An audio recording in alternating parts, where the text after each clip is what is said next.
One.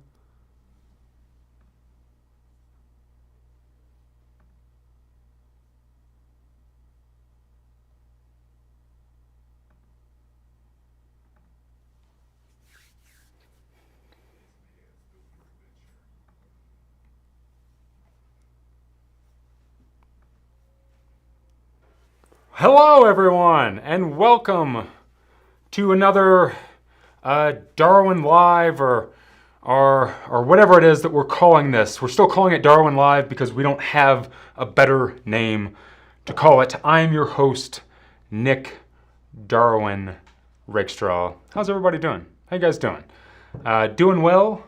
Are you all doing good since last week?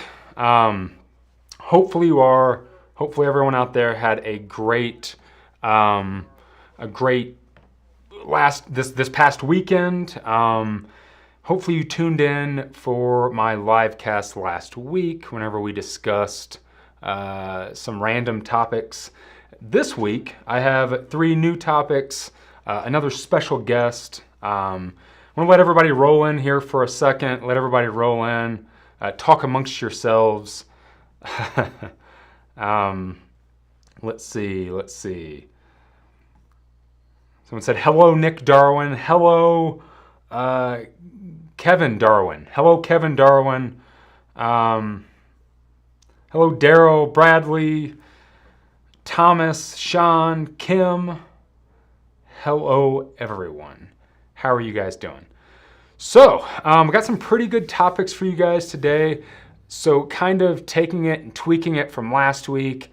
You know, I really want this live cast to be kind of like a live podcast where, you know, we're going to have a lot of special guests, really go topic based, and then at the end of it, do a Q&A. So let a couple more people jump in here for a little bit. Someone said coffee talk. I actually do a coffee talk episode of a podcast every single Monday over on my Patreon channel or over on my Patreon page called The First Cup. I talk about music and give updates about gear that I'm working on, give updates about stuff in my personal life, stuff in my work life, not only like with YouTube stuff, but also my media company and everything that I do outside of this whole world and this whole realm. For any of you that did not get a chance to sit in last week, basically I wanted to come back to YouTube in some way or some fashion to start putting out some sort of content again. Honestly, I don't have a lot of time to sit down and put together videos and edit full-on elaborate videos. Right now I've been kind of taking a break from doing the Outdoor Evolution podcast.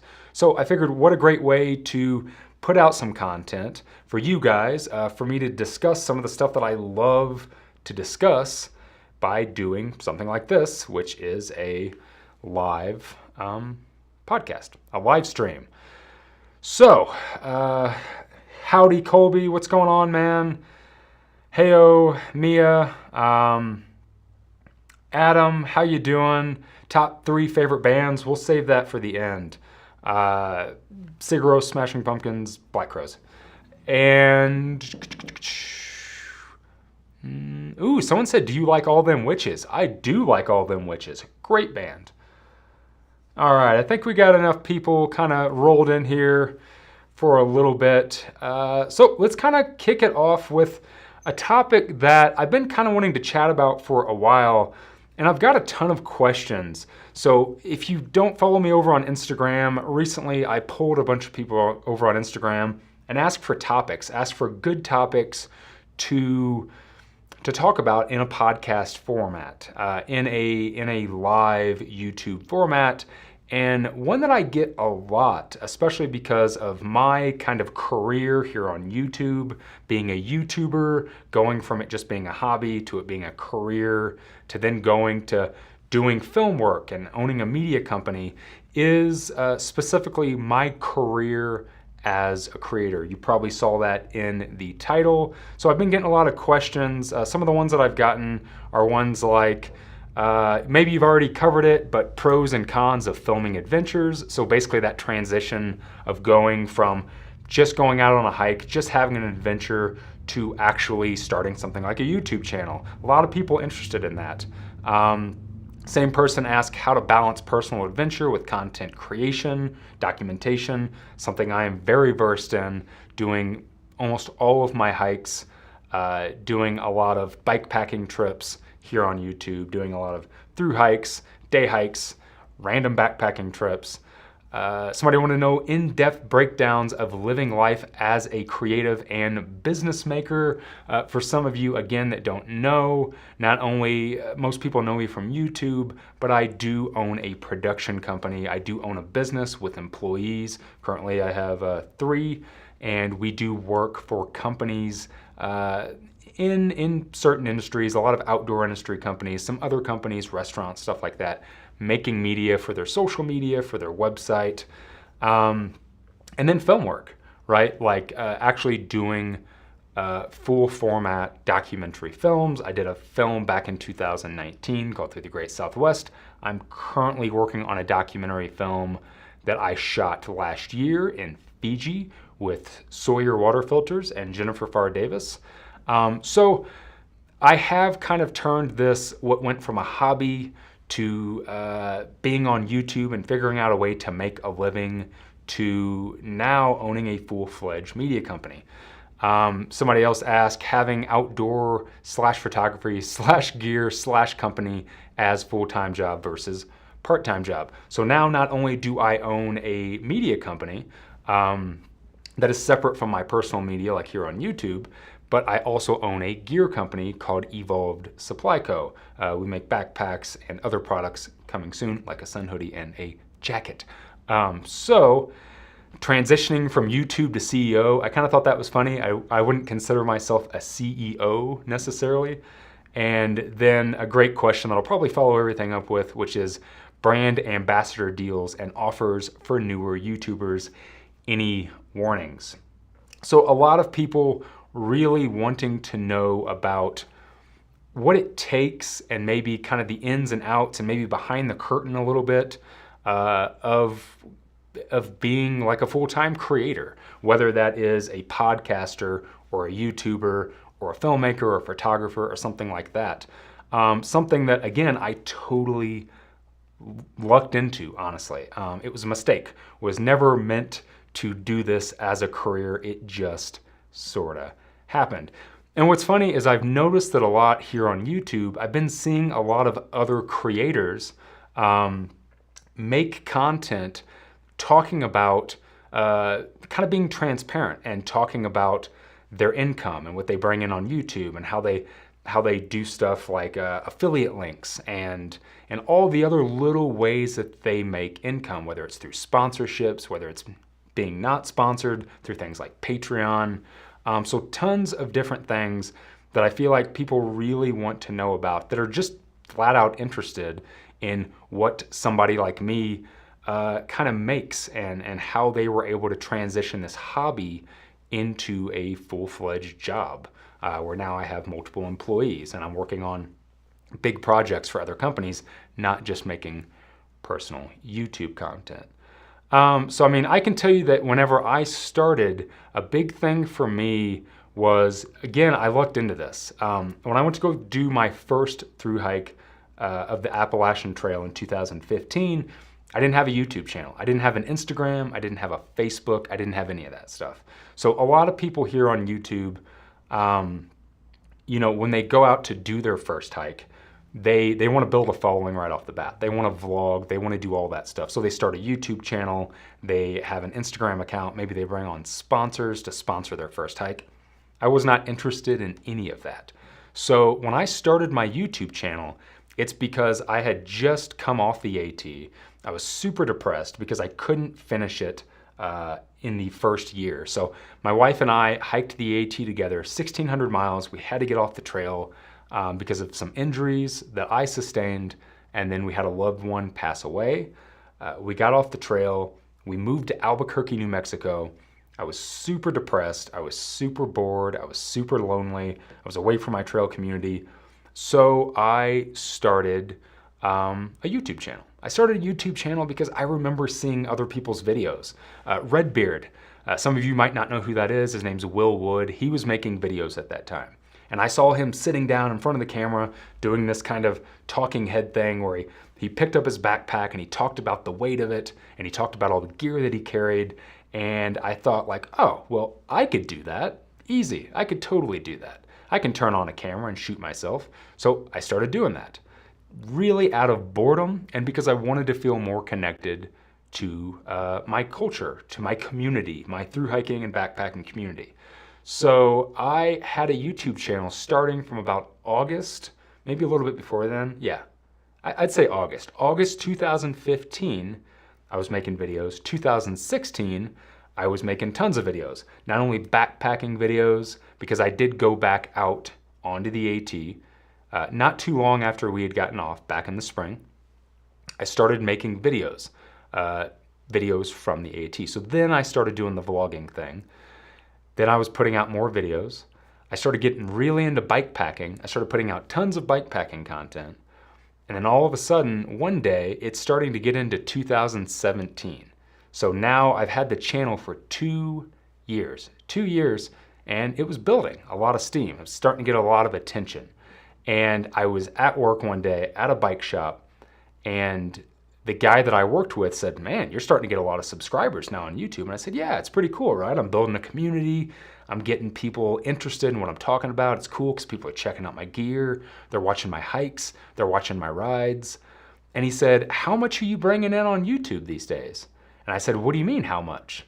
And he said, well, how much money, how much revenue are you making from YouTube? And I said, well, I'm not making any money from YouTube. He's like, oh, quit it. You run ads on YouTube videos. I know that people make a lot of quite a bit, and they're starting to make that their career. That's literally their full-time job. And I was like, well, I don't know anything about that. He's like, well, there's ads running on your videos. Surely you're monetizing your videos. And I was like, I don't know anything about that. So I had a YouTube channel for 2 years.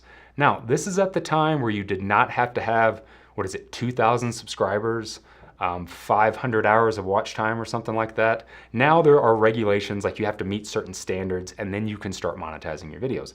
At that time, I had not, I didn't know anything about it. And I was able to, from day one. I could have had 1 subscriber, 1 video, maybe an hour of watch time, and I could have been monetizing. So in 2017, I turned on monetization on my channel. And if I pull up, so a lot of people are doing this. I thought it was kind of interesting that a famous backpacking YouTuber yesterday put out a video where he was talking about what he makes on YouTube. And I was like, oh, that's interesting. I was going to talk about this exact same thing. But basically, if you look at this first year of being on YouTube in 2017, you can literally see where I started monetizing my channel. So you can see there at the beginning of the year, nothing. There's no monetization at all. And then all of a sudden I clicked it on, I turned it on, and then boom, it blew up, right? A little bit in the beginning, a little bit. Here's the interesting thing to note about my first year on YouTube. For people that are thinking about making this a career, from when I first hit go, it took up until July to actually start making some sort of income. Some sort of income. Now remember, I'm over 2 years into having a channel at this point. 2 years, lots of videos, whole lot of videos from 2015, 2016, early 2017. And then all of a sudden, I'm like, I'm starting to bring in some passive income. So in August of 2017, I decided to go full time, which meant that I was going to take the money that I was making on YouTube. My wife and I were both going to quit our jobs again, because at this time we're working at a bike shop in Albuquerque, New Mexico. We both quit our jobs again. I quit my job at a bike shop. She quit her job working at a vet. And we moved into a 5x8 cargo trailer that I'd converted to a mini camper. Some of you that have been here for a long time might remember those videos. And I went full time, supporting myself and my wife, along with saving for things like what would come the next year, which was my PCT thru hike. So just in that year of going full time, my first year being full time, I made close to $14,000. And that was it. So the other thing to keep in mind for everyone that's always kind of wondered about my videos and stuff, I have personally never taken a sponsorship. I've never done a sponsored video. I've never let, a random gear website company, I won't say their name, you know who I'm talking about, blah.com. I've never allowed a company like that to sponsor any of my videos, just because I didn't want to. I wanted to remain in control. I wanted to say what I wanted to say about what I wanted to talk about and talk about my gear that I had used, and I didn't want to be influenced by somebody sponsoring my videos. Now, there's nothing wrong with that. I don't think there's anything wrong with that at all, and honestly, I think that people that want to do that, awesome. They should do that. If you want to sponsor your content or have your content sponsored, I think it's a fine idea. At the time, I knew that that's not what I wanted to do, so I didn't do that. So, with no sponsorships, with no brand ambassador deals, I wasn't a brand ambassador for any company. And with not knowing much about affiliate links. And at the time, again, keep in mind, it's 2017. Really the only affiliate links that existed were Amazon. You could sign up to be an Amazon affiliate, right? But I didn't know anything about REI's affiliates at the time. I didn't know anything about Affiliately or all the other ones that exist now. None of the cottage companies had affiliate marketing. So unless it was sold on Amazon, I couldn't use a link to make a percentage of affiliate marketing. So with all that being said, that first year, I thought I was on top of the world, and I went full time as being a YouTuber, as a creator. And in that year, supporting myself and my wife, because my wife quit her job as well, I made $14,000. So just to give you guys a little bit of a perspective of what that was like. Now, the other thing to keep in mind for some of you that might have been around for a long time will remember that in 2017, and you can kind of see at the bottom on that, is that there's like a 3, a 3, a 3. Some of those weeks I was putting out 3 videos. So back in the day, I used to do a video on Tuesday, which was always a Q&A. You guys might remember my Q&A series. I would put out a video on Thursday that was typically like an advice video. I would talk about how to save for a through hike. I would talk about injuries on the trail, coffee, food, stuff like that. And then on Thursdays, every once in a while on Thursdays, there for a while, a pretty nice long run, I would put out a gear review on, not on Thursdays, on Sundays. So I was putting out a video Sunday, Tuesday, Thursday, 3 videos a week, and that's what I was bringing in as a full-time YouTuber. So I thought it was interesting to show that. I know a lot of people have been kind of being super transparent here on YouTube. So because I've had this weird long career in creating and being on YouTube and owning a media company and doing film work and all that stuff, I thought that you might find that super, super interesting.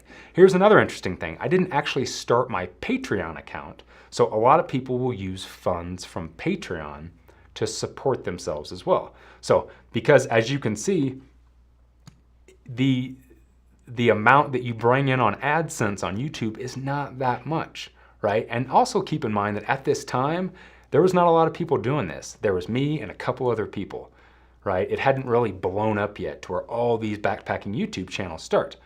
So, someone said you live in a van. No, I don't. So anyways. Austin was saying, how do you survive on 14K? Oh, how do I survive on 14K? You live out of a van. You live out of a van. That's how you, that's Jonathan, by the way. He's at the helm today, popping stuff up on the screen. Yeah, Austin said, how do you live on $14,000? You live out of a van. But at the same time I was doing this, I was saving for things like a through hike, like the PCT that I would do in 2018, which cost me between, what was it, like $4,000 to $6,000. So getting back to what I was saying, I didn't have a Patreon page yet. I wasn't able to actually bring in money from Patreon, and I started that right at the end of 2017 into 2018. So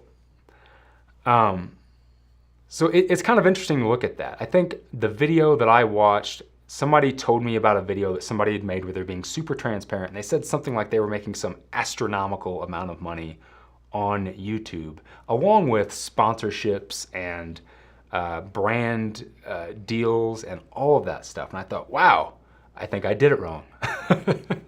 No, I don't regret anything that I did and how I did it.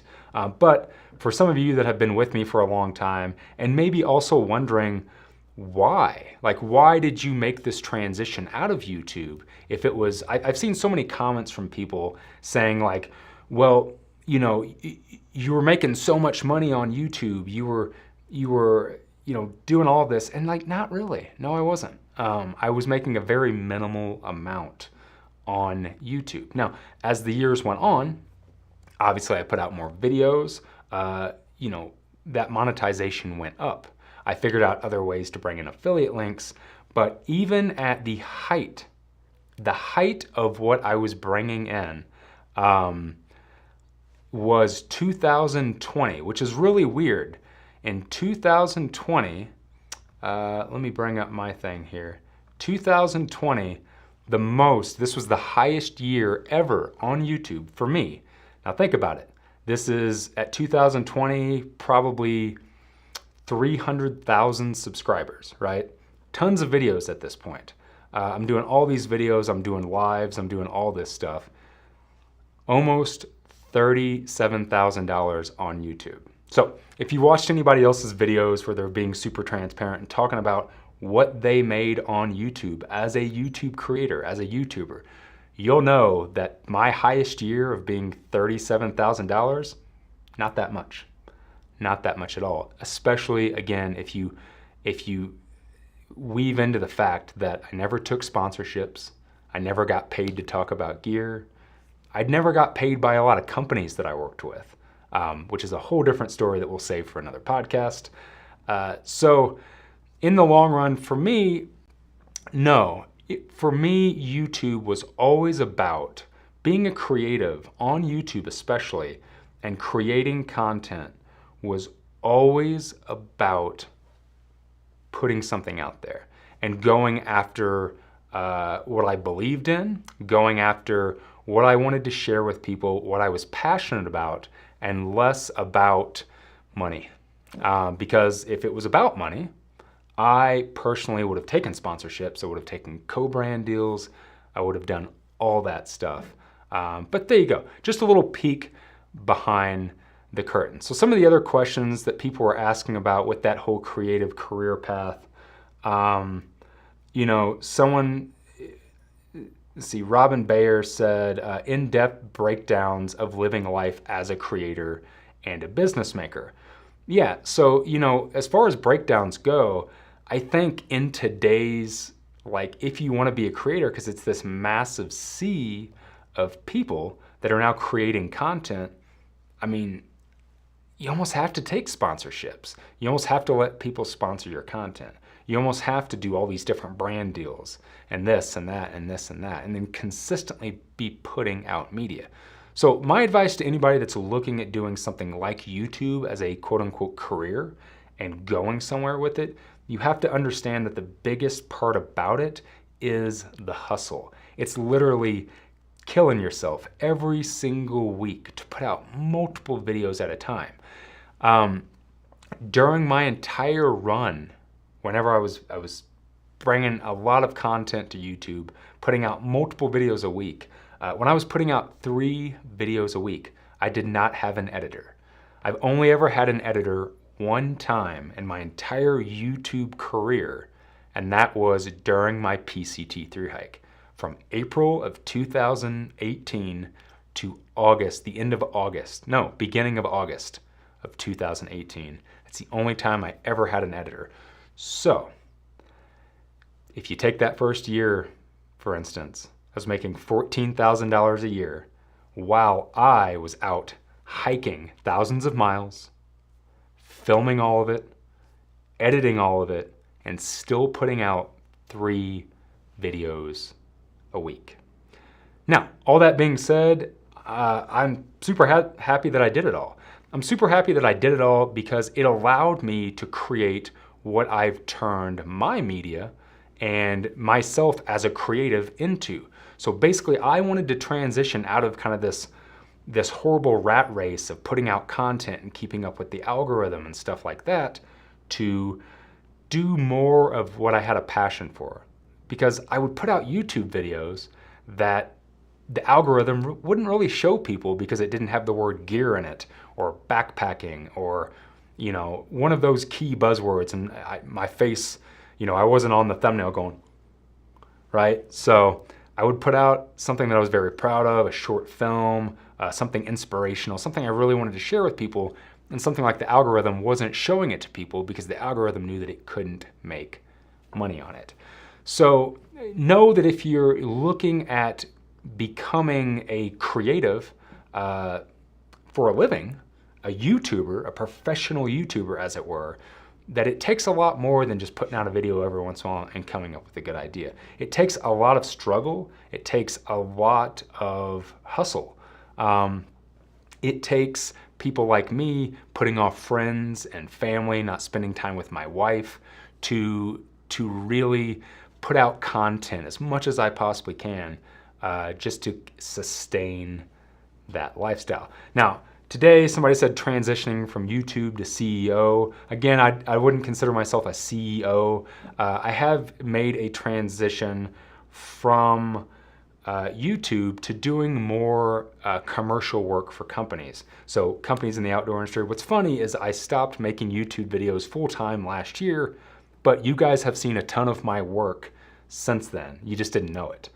For different companies like Appalachian Gear Company, Hyperlight Mountain Gear, Z-Packs, tons of companies. You can always go over to my website. It's oemedia.co. You can see a bunch of work that we've done for other companies. But I had to make that transition for myself because, well, one, it helped support me better and my crew, my company, but also because it was more rewarding for me. I wasn't having to keep up with an algorithm and fight that. So hopefully that explains a lot of that type of stuff, of why I kind of transitioned away from it.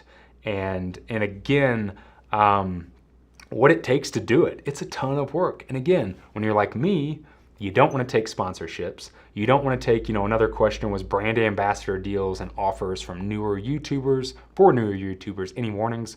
I don't think there's any warnings. If it's something that you want to do, you want to bring on sponsorships, if you want to sponsor your videos, if you want to be a brand ambassador, I think you should do it. I think you should do it if that's what you want to do. At the time, it's not what I wanted to do because I was building towards something else.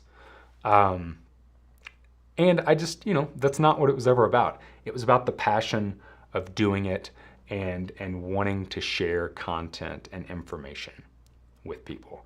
But yeah, a little bit, again, a little peek behind the curtain, a little transparency so you guys can see what it actually takes, at least in my case, to be a full-time YouTuber.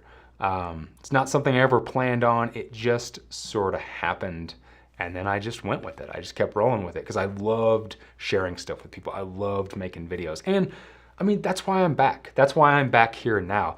I read a comment last week. I posted after we got done doing the live stream, it posts as a regular video. And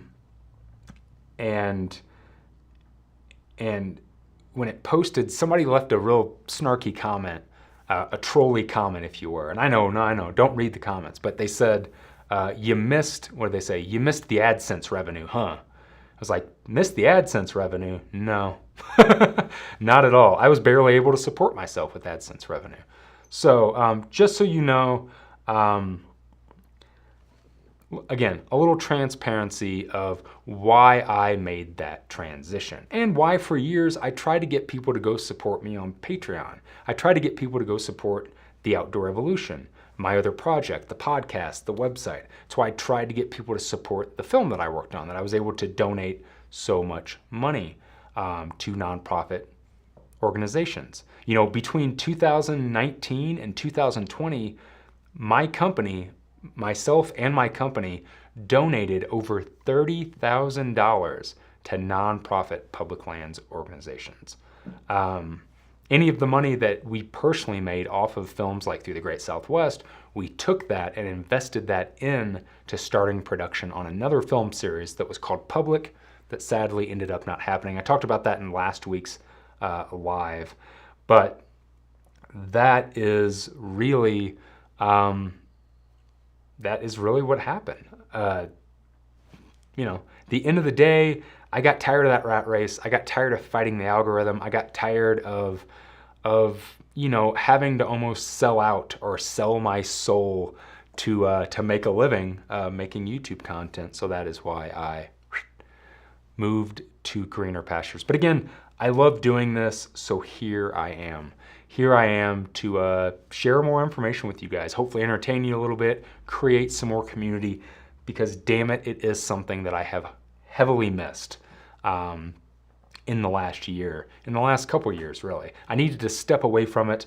I needed to clear my brain, clear my heart, and get kind of a fresher look at it. So hence why I am here, but no, it's not for the monetization, as you guys just saw. All right, so hopefully that explains all that. Let's see, my next topic is one that I feel like I got a lot of requests for to a point, and that was this concept that I've been talking about for years, which is backpacking versus through hiking. There's a lot of different YouTube channels now, and there's a lot of information being thrown around out there from being a backpacker, which is somebody that enjoys going out on the weekend, carrying gear, going out with friends, hiking small miles, setting up camp, and having fun, to what I was, for the most part, for 7 years, which was a through hiker, obsessed with going light, with hiking big miles, taking the challenge of going from Mexico to Canada or Georgia to Maine, or however you want to look at it.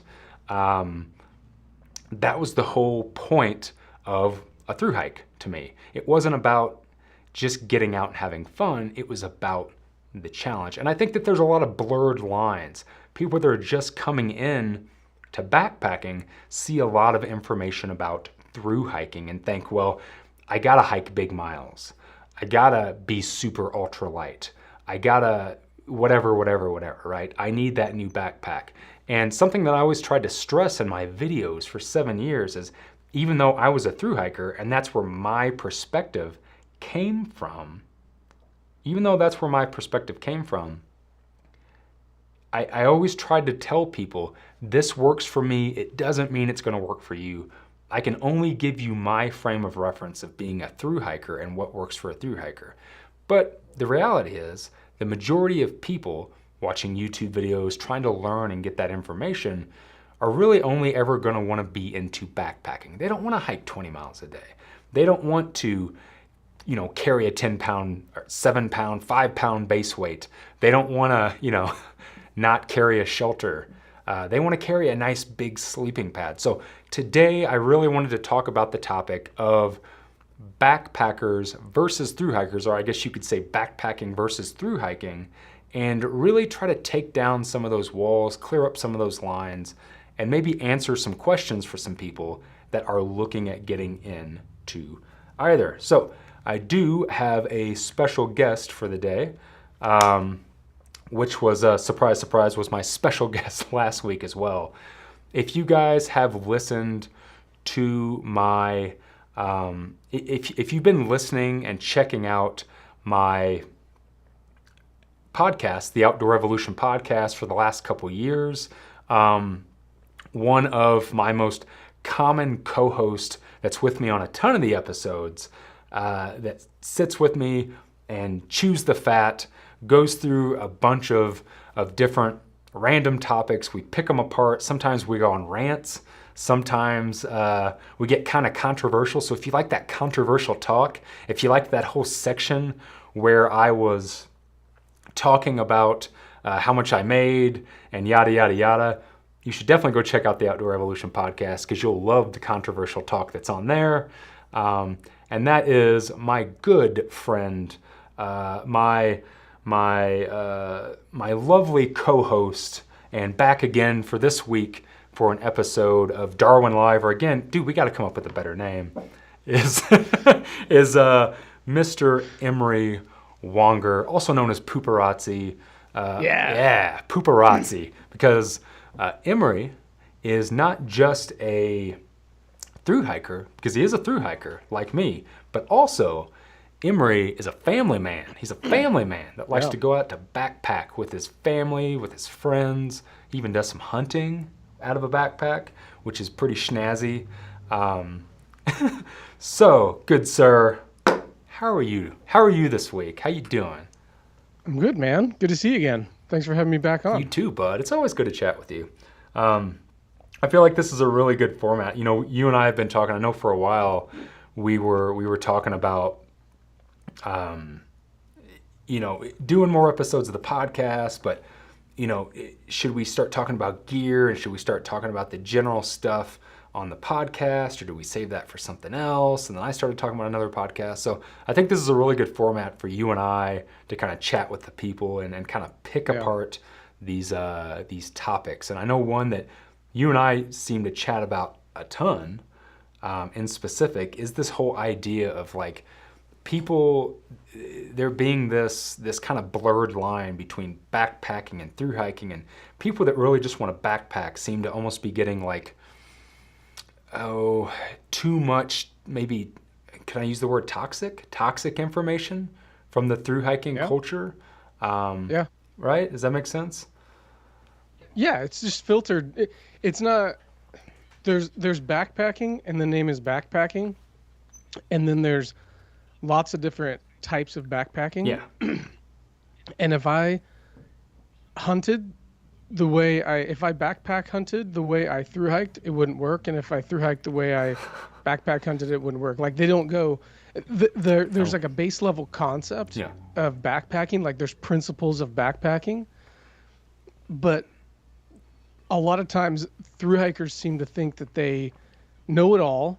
And this is how you actually do it. And for good reason, because when you spend that much time on a trail doing a thing, you get down to this like core, it's like just you're filtering out all the BS of backpacking that you thought you knew, and you get down to the essence of backpacking. And I think that's the benefit of through hikers, is that they get down to the essence of it, of like what really matters. But then where I think they go wrong is that they try to apply that to all types of backpacking. Yeah, I think so too. And I think that, you know, I've said this for years, and what's funny is I'm sort of playing as a devil's advocate. Like you know, I put out so much content over the years where I was giving my advice on backpacking, on through hiking, but I always like to say that like my advice was always coming from a through hiker. Like, here's what I've done. Here's the type of gear that I've carried. So will it work for backpacking? Sure. But also like, don't take it as gospel. But I feel like there is a lot of like maybe forums, Facebook groups, YouTube channels where people are sharing information that can be kind of taken as backpacking advice, when at the end of the day, it's really through hiking advice. A good example is like some of these questions over here. Like, you know, a lot of people asking in like tips for putting in big miles, like people wanting to know like, how do I do, you know, 30 to 40 miles? And my question for those people, and maybe that person's watching, is, well, are you going out for a backpacking trip? Or are you going out to, say, you know, set an FKT or maybe beat your own personal record on a PCT through hike? Like, are you trying to go out and through hike the PCT in 3 months? Well, then that matters. But if not, if you're just doing a backpacking trip, like, I think that kind of, you can throw that out the window, because do miles matter when it comes to just having fun in the backcountry and going out with friends and going out with family? So no, I mean, if I can tell you a personal experience, like when I started getting into backpacking, I had put backpacking into this box of, well, if I'm a backpacker, then that means I'm going X amount of times a year. Right. I'm always going backpacking. It has to be, for some reason, I was like, well, it's got to be more miles. It can't just be a couple of miles. It's got to be, I don't know, 10 or 12 miles. That seems like a backpacking trip. Right. It's got to be multiple nights. And I started just putting it inside this box. And I guess what I've realized since is that backpacking comes in a lot of different formats, and there's a lot of different styles, and there's a lot of different appetites for it. You have some people that love backpacking in the desert. Have people I knew a guy that he loves the winter. He loves being at the Alpine. He doesn't like being in the trees. He wants views. That's the type of backpacking he wants to do. And then there's the long distance backpacker, and maybe there's a photographer backpacker. Like there's birders, there's wildlife viewers, there's all these different types of backpacking, and then there's gear sets that go along with it. And I think the idea is that you need to learn from these different types of backpackers and then implement what makes sense for you into your kit. And what drives me crazy is this like race to the bottom of the base weight. It's like, I've heard you say that multiple times. It just drives me crazy. Like, because base weight, if we're talking about base weight, really matters when you're covering ground. Yeah. Oh yeah, absolutely. Because a pound matters. Right. Like it really does matter. A pound could be and maybe you disagree or agree, but I think when you get to the higher end of those miles, like you're clicking over 25, closing on 30 miles, you can feel the difference in a pound pretty easy. Oh yeah, you can. Like, and that a pound could mean the difference between stopping for the night or maybe knocking out another hour's worth of hiking. Yeah, and getting you to that next town because maybe you're out of food and you need to resupply. And then you're playing the game, right? Yeah. You're like, yeah, okay, if I knock out 5 more miles tonight, then I got like 10 more miles to town. That's like a Nero. I can have a beer. Like you're playing this like it's a strategy. Yeah. Right? Yeah. That's the thing. Well, here's the thing about regular just backpacking weekend trips. There's no strategy. The strategy is to have fun. Right. And to go somewhere that makes you feel better, and then maybe you want to go crush your body, maybe you don't, but like I think the majority of people just want to go spend some time outside. Yeah. Unplug, and when they come back to work the next week, they want to be like, dude, that was super cool. Yeah. I feel good. I want to do that again. Oh yeah. Yeah, it's funny. It's exactly what you said. I think like a lot of people, and you know, I tried not to, and maybe like some people in the comments could like, I don't know, tell me otherwise, but I really tried, you know, I would talk about miles in videos, and if you kind of watch my videos throughout the years, I kind of started talking less about miles because I noticed the way people were responding to it. Because people are like, well, why do you always talk about miles? And then like, oh, how do you hike so many miles? And then I started thinking to a point like, oh, maybe this is becoming toxic. Because when I hear somebody ask me like, well, like, you know, how do I figure out a way to hike bigger miles? How do I get to doing 25 to 30 to 40 mile days? And I'm just like, oh, well, when I was doing it, like you said, I was doing it out of necessity. Like, oh, well, I'm kind of running out of food. This section of trail took me a little longer. I'm carrying 5 days of food, but I'm going to be out here for 6 days, which means that last day, I'm going to be pretty damn hungry, right? I'm doing some big climbs. It's going to still take me 20 miles to get into town tomorrow, which means that there's going to be 20 miles where I'm not going to have food tomorrow, maybe a couple snacks. So I better knock it out today. And that's really how those 25 to 30 to 40 mile days happen. I don't think in all the years that I thru-hiked, any of the trails that I did, I was never planning, if that makes sense to anybody, I was never planning to do 30 plus mile days. It's not something I set out to do every day. Every day it's like, well, you know, hopefully I can at least get in 20 miles today because that'll make me feel good. I can cover some ground. And that's really what separates, well, instead of being out here for 6 months, it's what, you know, is going to separate 6 months from 4 months. And like, well, I only got money for 4 months, right? Like the longer I'm out here, the more money I'm spending. Exactly. The longer I'm away from my job, the longer I'm away from my wife, my dog, my kids, you know, and for you. So you are kind of playing this time game of, well, like obviously, right? For everyone that's watching, you want to be out there for 6 months. Duh. Who doesn't want to be out there for 6 months? But when you have other obligations, when you've maybe taken off from work for 4 months and you know, if you don't get back at the 4 month, 2 week mark, you know, your ass is fired. So when you're Yeah. playing this time game, it's important to say like, well, I got to at least average 20 miles a day to get this done in the time that I allotted. But again, you get into harder terrain. Maybe you take an extra 0 day because you have an injury, or maybe you just want to take your time through a section. Well, those miles then stack up to the next day and the next day and the next day. So Yep. me doing something like a 35-mile day started as it was supposed to be a 20-mile day, and well, it's Yep. just what you got to do. So I think that people need to separate that and understand that it's like doing a big mile day isn't like flexing and being like, I did 35 miles. It's more like, shit, I got to do 35 miles because if not, I'm behind and Yeah. I'm hungry. Well, and we talked the other day about it's good to know how to do it because what it can do is open up opportunities for new trails and new. You don't have to take time off work if you can do a 40-mile trail over the weekend. What if your max mileage a day was only 10? That's 4 days, man. Yeah. Like that's a lot. So if you can learn to do 20s and you can get the kit that supports you in doing 20s and makes your life easier doing 20s, then the trail system kind of opens up to you. And now you're having like this pretty crazy adventure. You're covering a lot of ground over just a weekend Right. that you normally wouldn't. Maybe you don't even get to that trail for like 2 or 3 years, but now you can do it in a couple days, Yeah. right? You can drive all night on Friday after work, wake up, hit the trailhead, be back, be back on Sunday night. I mean, it opens up a lot of opportunities. But what I think is strange about this is that somehow I think thru-hikers have taken over the definition of backpacking. Yeah, I'd agree with that 100%. And it's not fair. It's not okay. Because backpacking is the topic.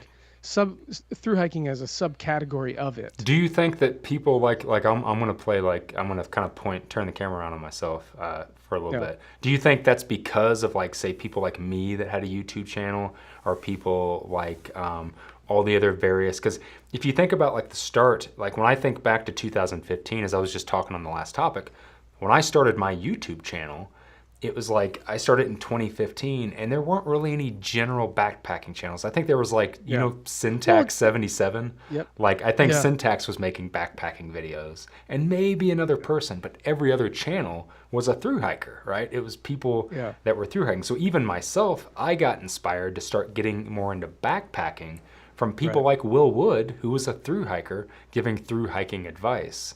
So do you think that like, because at that time, or for a long time, there was more thru-hiking channels than there were general backpacking channels? Do you think that kind of helped? For sure. Do you?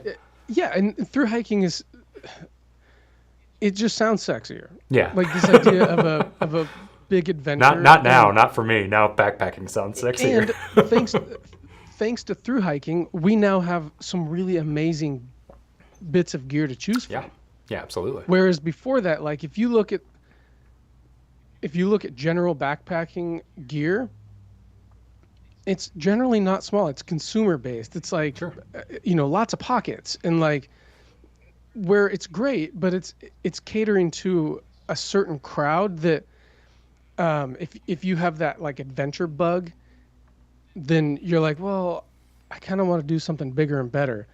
I personally enjoy all of it. Like thru-hiking, I didn't ever think that I would be into it, but thru-hiking's great. But also going out for a fun weekend and feeling like waking up maybe late. I love overnighters. Yeah. Like I love them because you can do them all the time. You can wake up a little bit later, grab some coffee, grab some lunch on the way up, get to the trailhead. You're hiking out in the afternoon. You're only going like 5 miles or so maybe. You get there, you watch the sunset, you're hanging out, and then you can be getting breakfast at your local breakfast place by mid-morning. Right. And that's a pretty freaking good weekend. Yeah, you're stopping, as people would say in my comments on YouTube videos for years, you're stopping to smell the roses, right? Yeah. You're taking your time, and it's something that's funny for years when people would comment that. I think that's kind of the point I'm trying to make is like, I was making videos about a through hike, which was like, oh, well, I have to do Right. these miles and I need to keep up and I have to get to this next town so I can resupply out of necessity. And I would get comments from backpackers that would say like, well, I don't understand why you're hiking so fast. I don't understand why you're doing this, why you're doing that. It's like, well, it's because you look at through hiking as being backpacking because you don't really get through hiking, which was always really hard for me. And it was a hard like line that I walked through all these years of being like, well, I'm into both. And I think that you can take advice from both. But if you're just into this thing, then like a lot of this isn't going to make sense at all. I think that through hikers are backpackers, but backpackers aren't through hikers. Is that a fair statement? Yeah. Yeah. I'd say so. Because I think most through hikers like would be just totally fine with like, okay, well this weekend I'm going to go out and I'm just going to do 10 miles a day and I'm going to take my time and spend my time at camp. Where I think that if you took like an average every weekend backpacker and said like, okay, now do 25 miles a day and oh, today you got to do 35 miles to get into this town to resupply, they would hate it. They would have a hard time doing it. Yeah. So I just think that's really important for people to understand when they're thinking about that stuff. Yeah.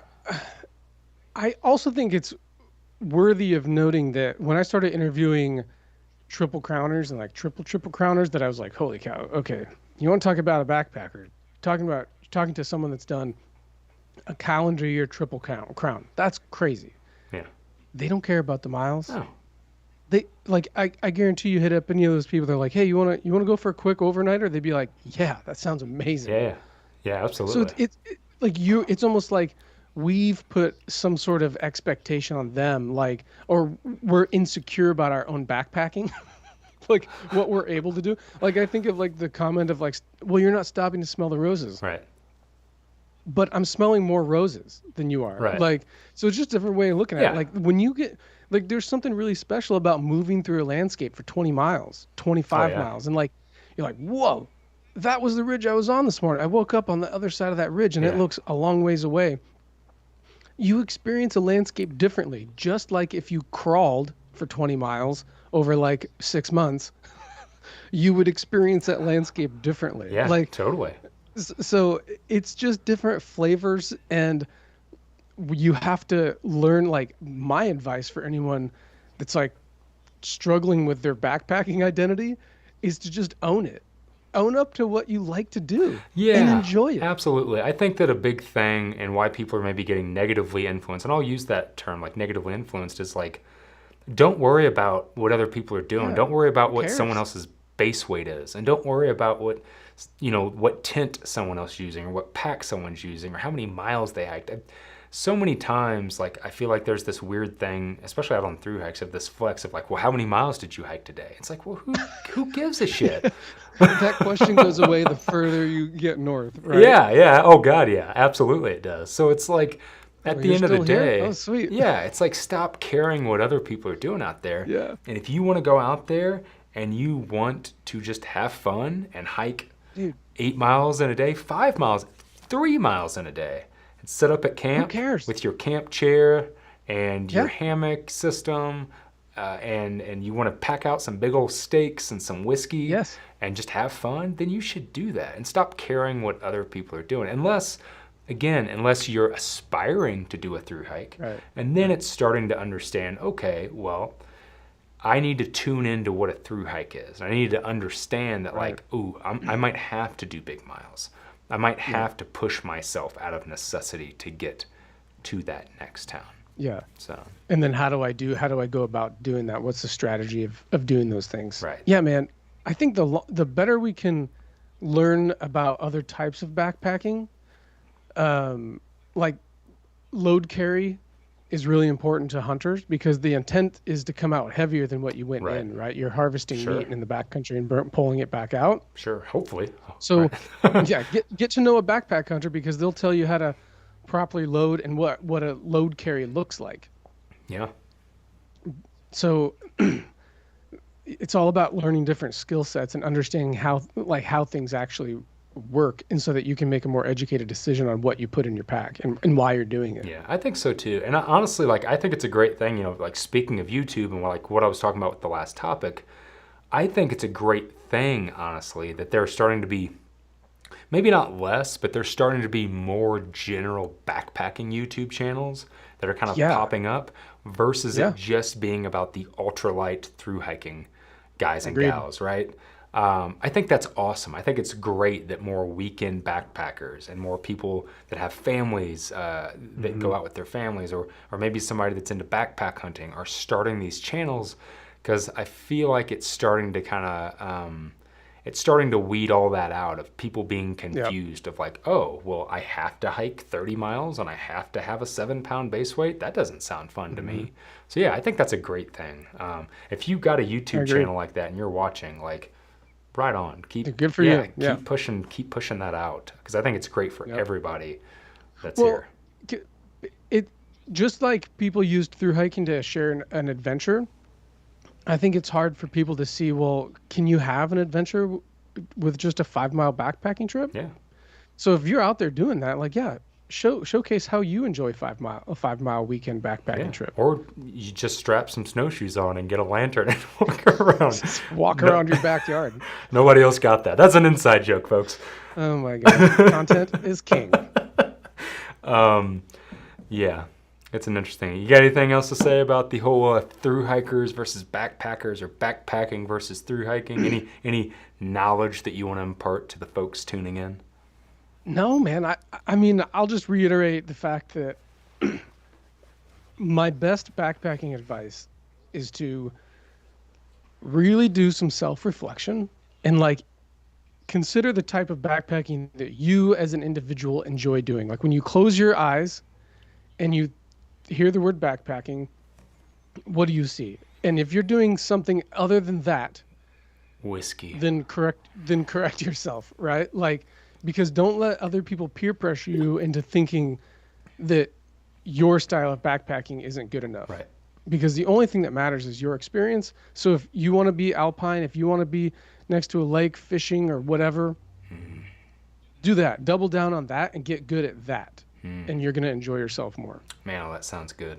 All them years of through hiking, all that sounds great. And get me a fishing rod and a bottle of whiskey. I know, Tim. Oh, dude. Oh, man. I love those short trips because there's hardly any planning to do. It's just like no stress. Yeah. You just go out there. Your pack is a heck of a lot lighter. It's cheaper because you're not buying as much food. Sounds good. Thanks for having me, buddy. Yeah, dude. Yeah, thanks for popping in. Let's do it again. Maybe next week. Maybe the week after. And let's get some special guests in here so there can be like 3 of us talking, not just you. That'd be fun. Right on, bud. Thanks. All right. Take it easy, buddy. See you, man. Well, there you have it, folks. A little bit about backpacking versus through hiking. We did do an episode. Emma and I did an episode one time of the Outdoor Evolution podcast called Backpacking versus Through Hiking, where we kind of dive in, very similar to what we just talked about, but we go in a little more in detail. It's a pretty lengthy episode. If you haven't ever checked that out, I would highly suggest checking it out. Again, it's the Outdoor Evolution podcast. You can find that wherever you stream your podcasts. If you want to hear Emery and I chat more about that topic in specific. It's always fun to chat with Emery. It's always fun to get him on here and kind of, chew the fat, shoot the shit, if you will, about these topics. For me personally, I have really been getting into the idea, and I said it last week. I spent so many years through hiking and having to have a time crunch, only wanting to be out there for a certain amount of time, to where I knew that I had to have a base set of miles every week. Lately, my goal has really been to get out and do more backpacking, smell the roses more, enjoy my time. And I'll be honest, it's kind of hard sometimes. Like a few weeks ago, my buddy Juice and a friend of ours, Matt, they came down from Minnesota. We went out and hiked a section of the Arizona Trail. And, we went out to take our time. But we had set this certain amount of distance. And it's kind of where we parked the car. So again, out of necessity, we parked the car at one end. We parked a car at another end of a big section of the Arizona Trail. We only had so many days to do it. So even though I really wanted to take my time, I wanted to hike 10 to 15 miles a day, because of time constraints, because of necessity, we ended up putting in about 20 miles a day, which it's hard. It's hard sometimes to like take the through hiker out of the backpacker. I feel like it's not hard to take the backpacker out of the through hiker. Does that make sense? Yeah. It's not hard to take the backpacker out of the through hiker, but it's definitely tough, at least for me, to take the through hiker out of the backpacker. I'm constantly feeling like I'm rushed and I got to put in these miles and necessity and stuff. So hopefully that made a lot of sense to you guys. Hopefully that helps kind of break down some walls and helps you understand that if you are somebody that's just getting in, you're just getting into backpacking, you're just getting into hiking, and you're starting to hear all this information about hiking 20 plus miles a day and having a 5-pound base weight and having a ultralight tent and all that stuff, that to you right now, you probably need to not really pay attention to it. You need to find more general information to get you in. Now, again, if you are somebody that's looking at maybe transitioning out of backpacking into through hiking, then yeah, check out tons of my videos. Go find through hikers. Find people that have just recently hiked the Appalachian Trail or the Pacific Crest Trail or the Continental Divide Trail. Get that information. Now, if you're a backpacker, you can still take some of that information. Just take it as general information. Don't take it as gospel. Don't think that you need to be hiking these big mile days. Don't think that you need to have the most ultralight setup to enjoy yourself. Because odds are, you're just getting into it. You're not under a time constraint. You're not worried about weight on your back because you're only doing 8 miles a day. Then, having something like a camp chair and having stuff like that would be a way better idea for you, because you're going to have more fun. You're going to enjoy it more while you're out there. You're not going to be stressing. You're not going to be beating yourself up. So I think that it's very situational, and you have to look at, well, what do I want out of this? What do I want right now? And where do I want to go with it? Do I just want to have fun? Do I just want to go out on weekends? Or, you know what, do I want to go out for a week at a time and then slowly go to a month at a time and then slowly go to half a year at a time?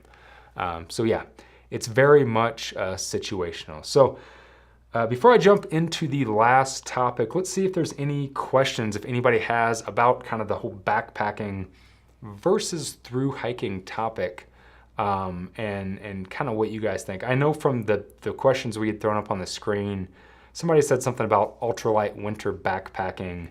A couple people were kind of asking questions about ultralight winter backpacking.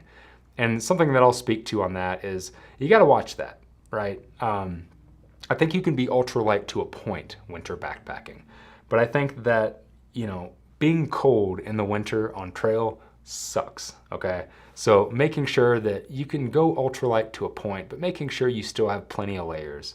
You can still keep yourself warm. You can still make a fire. You can still, figure out a bad situation if a bad situation were to arise.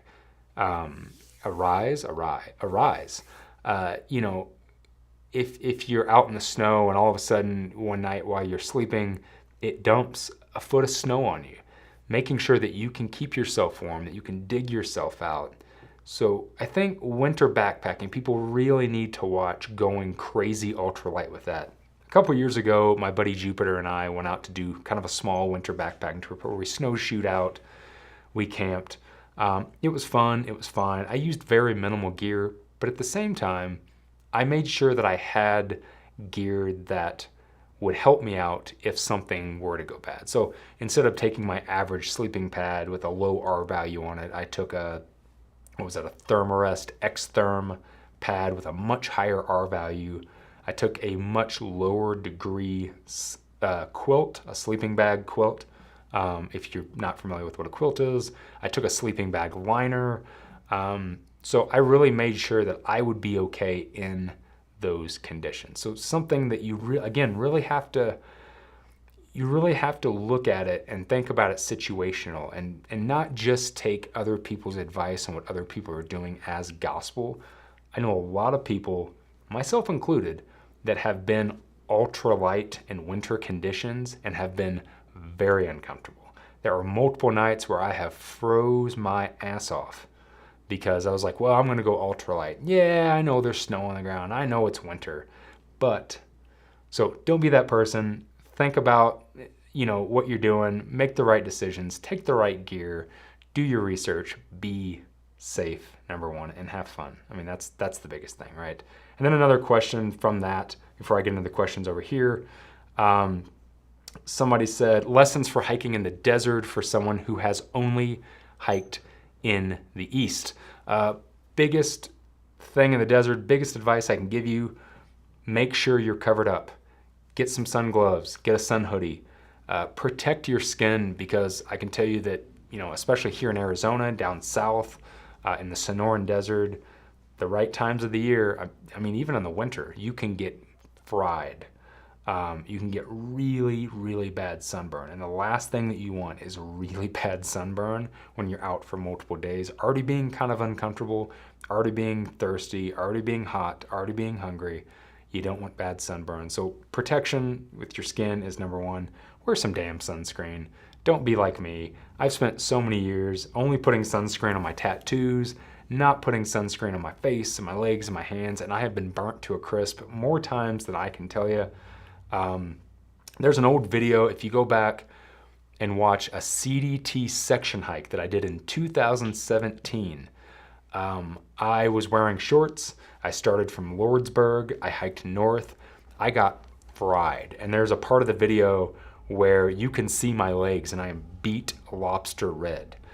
It really, really hurt, really bad. So protect your damn skin. Don't get fried. Don't get skin cancer. I know tons of people in my family are having skin cancer now removed, like into their 40s, into their 50s. Don't be that idiot. Wear some damn sunscreen. Don't be an idiot. And also hydration, number one. Absolutely number one, hydration. And it's not just because of the heat. It can also be because of elevation. Good example is here in Arizona. We're in pretty high desert. So being up at higher elevation, you're going to be dehydrated more.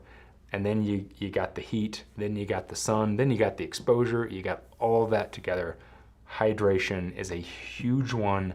Make sure that you're carrying enough water. Aside from that, hiking is hiking. Put your pack on, make sure your skin's protected, be hydrated, and just hike, walk with a bag on your back. If you're looking at doing, if you're kind of going into maybe doing the PCT, I can tell you that the PCT for someone's first desert hike is a pretty great first desert hike. I personally, and I don't mean to discourage anybody when I say this, from hiking in the Sonoran Desert on the Arizona Trail, hiking in the Chihuahuan Desert on the Continental Divide Trail, and then hiking in the parts of the Mojave on the PCT. I can tell you that the PCT is one of the easiest deserts to adapt to because it's a pretty lush desert. There's quite a bit of shade. There's a lot of mountains. You go up higher elevation and water is pretty good there. So if you're getting into the PCT, if that's going to be your first desert experience, not as harsh as something like the Continental Divide Trail, CDT, or the Arizona Trail, AZT. So yeah, just keep your wits about you, good sun protection, stay hydrated, and you should be good. Let me see. Let's look over here in the comments and see what has come up. I've seen a ton of great comments, by the way. Hold some of those comments for the end. I will be doing kind of an open floor Q&A where I'm just going to answer a ton of comments. So if you got a comment that I haven't answered that you really want answered, hold on to it. I would be happy to answer it. What's your whiskey of choice? Oh, what's my whiskey of choice? That's one that you should save for the end, but I'll go ahead and answer it since I was talking about whiskey. My whiskey of choice, I'm a Stranahan's drinker. Stranahan's Colorado whiskey is my personal favorite. Yellow label, regular old Stranahan's whiskey. I love it. It is my favorite kind of sipping whiskey. And if I want to drink something real fancy, like Scotch, I'm a Oban 16-year kind of guy. So, yeah. Let's see. What is the hardest part of hiking as a long-distance hiker with friends/family who haven't done that? Any tips there from your experience? That's a hard one. That's a real hard one. Because I think that as a long distance hiker, you kind of get like your own pace and you get your own style. And maybe you're someone like me that likes to hike fast and you like to hike big miles. So then when you get your friends and your family out, it's hard because instantly you're in like thru-hiker mode and you want to hike big miles and you want to hike fast. But they're not going to do that. So my biggest advice, if you're hiking with somebody that's not used to the thru-hiking lifestyle, or even if you're a backpacker and you're used to how you hike, if you're trying to get friends or family into hiking with you, into backpacking, hike their pace. Do it on their speed. Do it on their mentality. Do what they want to do. Something that I've learned over the years is my wife and I did the Appalachian Trail together, all of it. All 2,189.2 miles at the time. It's changed. But after that, she really got out of long distance hiking and I started stepping it up. I started hiking bigger miles. I started becoming one of those people that likes to go fast. And something that I had to really learn over the years is we didn't have fun when we went out to hike together. And we didn't have fun. When I say we didn't, I mean she didn't have fun. Because I would want to hike fast and I would want to hike big miles, and she was still really wanting to take her time. And something that I kind of like, shame on me, I should have realized that from an early start, and I should have been hiking how she wanted to hike, going her pace, staying behind her, letting her take the lead, letting her make the decisions of where we go. So now when we go out and I hike with her, or I hike with anybody, I try to keep that mentality of like, well, this might be this person's first time. This person might need to go a little slower. So I don't want to ruin their experience. I don't want to sour hiking or backpacking for this person. So I'm going to let them take the lead. I'm going to let them go at their pace, and then I'm going to adjust my pace. So that would be my biggest suggestion for sure. Let's see. What else do I have over here? Somebody said I had a giggle. Uh-oh, I don't know what you're giggling about. Somebody said, what is the future of the PCT? Will the meaning of what a PCT through hike is change? Will it continue to be possible at all? That's a great question. And that's something that I have been talking about for quite some time. If you tune into last week's live session, Emery and I talked a lot about what is becoming of through hiking. We specifically touched on the PCT because there are so many wildfires on the PCT. I think it's starting to get harder and harder to complete a full through hike. I mean, even the year that I did it, I got lucky. I just got in this perfect little pocket of time to where I was able to escape every single fire. But I know tons of people that I had started out with that weren't able to finish at the border. They had to finish at Hart's Pass because they had the border closed from Hart's Pass all the way to the Canada border. So I know a lot of people that had to flip around. There was a big fire outside of Asheville, or is it Asheville? Ashland. A big fire outside of Ashland, so they had to adjust their hike. They had to get off the trail, then come back and flip up.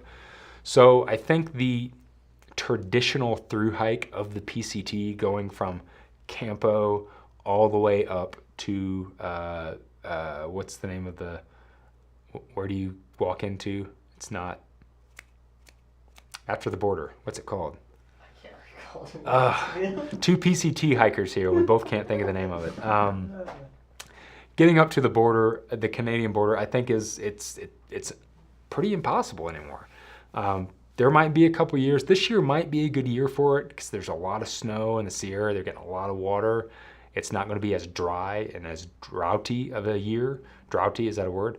I think that it's going to be a little bit easier of a year, but I think the idea of the traditional PCT hike is kind of out the window. So it'll be interesting. It'll be interesting to see what happens and to see kind of how that changes the landscape of a very common trail that a lot of people are hiking. I got a question from Thomas.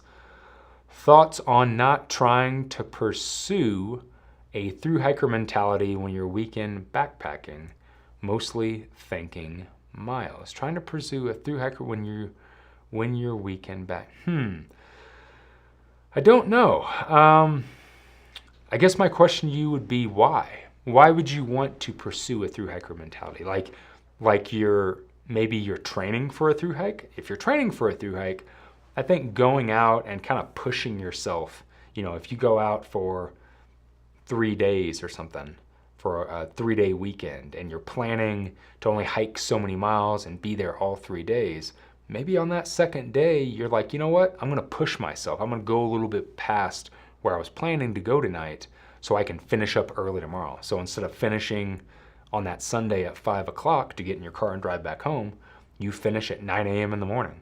So you push yourself that second day. So when that challenge arises, when you're on your first thru hike of, ooh, I'm out of food, I gotta get into town early tomorrow to resupply, you're kind of trained for that. Does that make sense?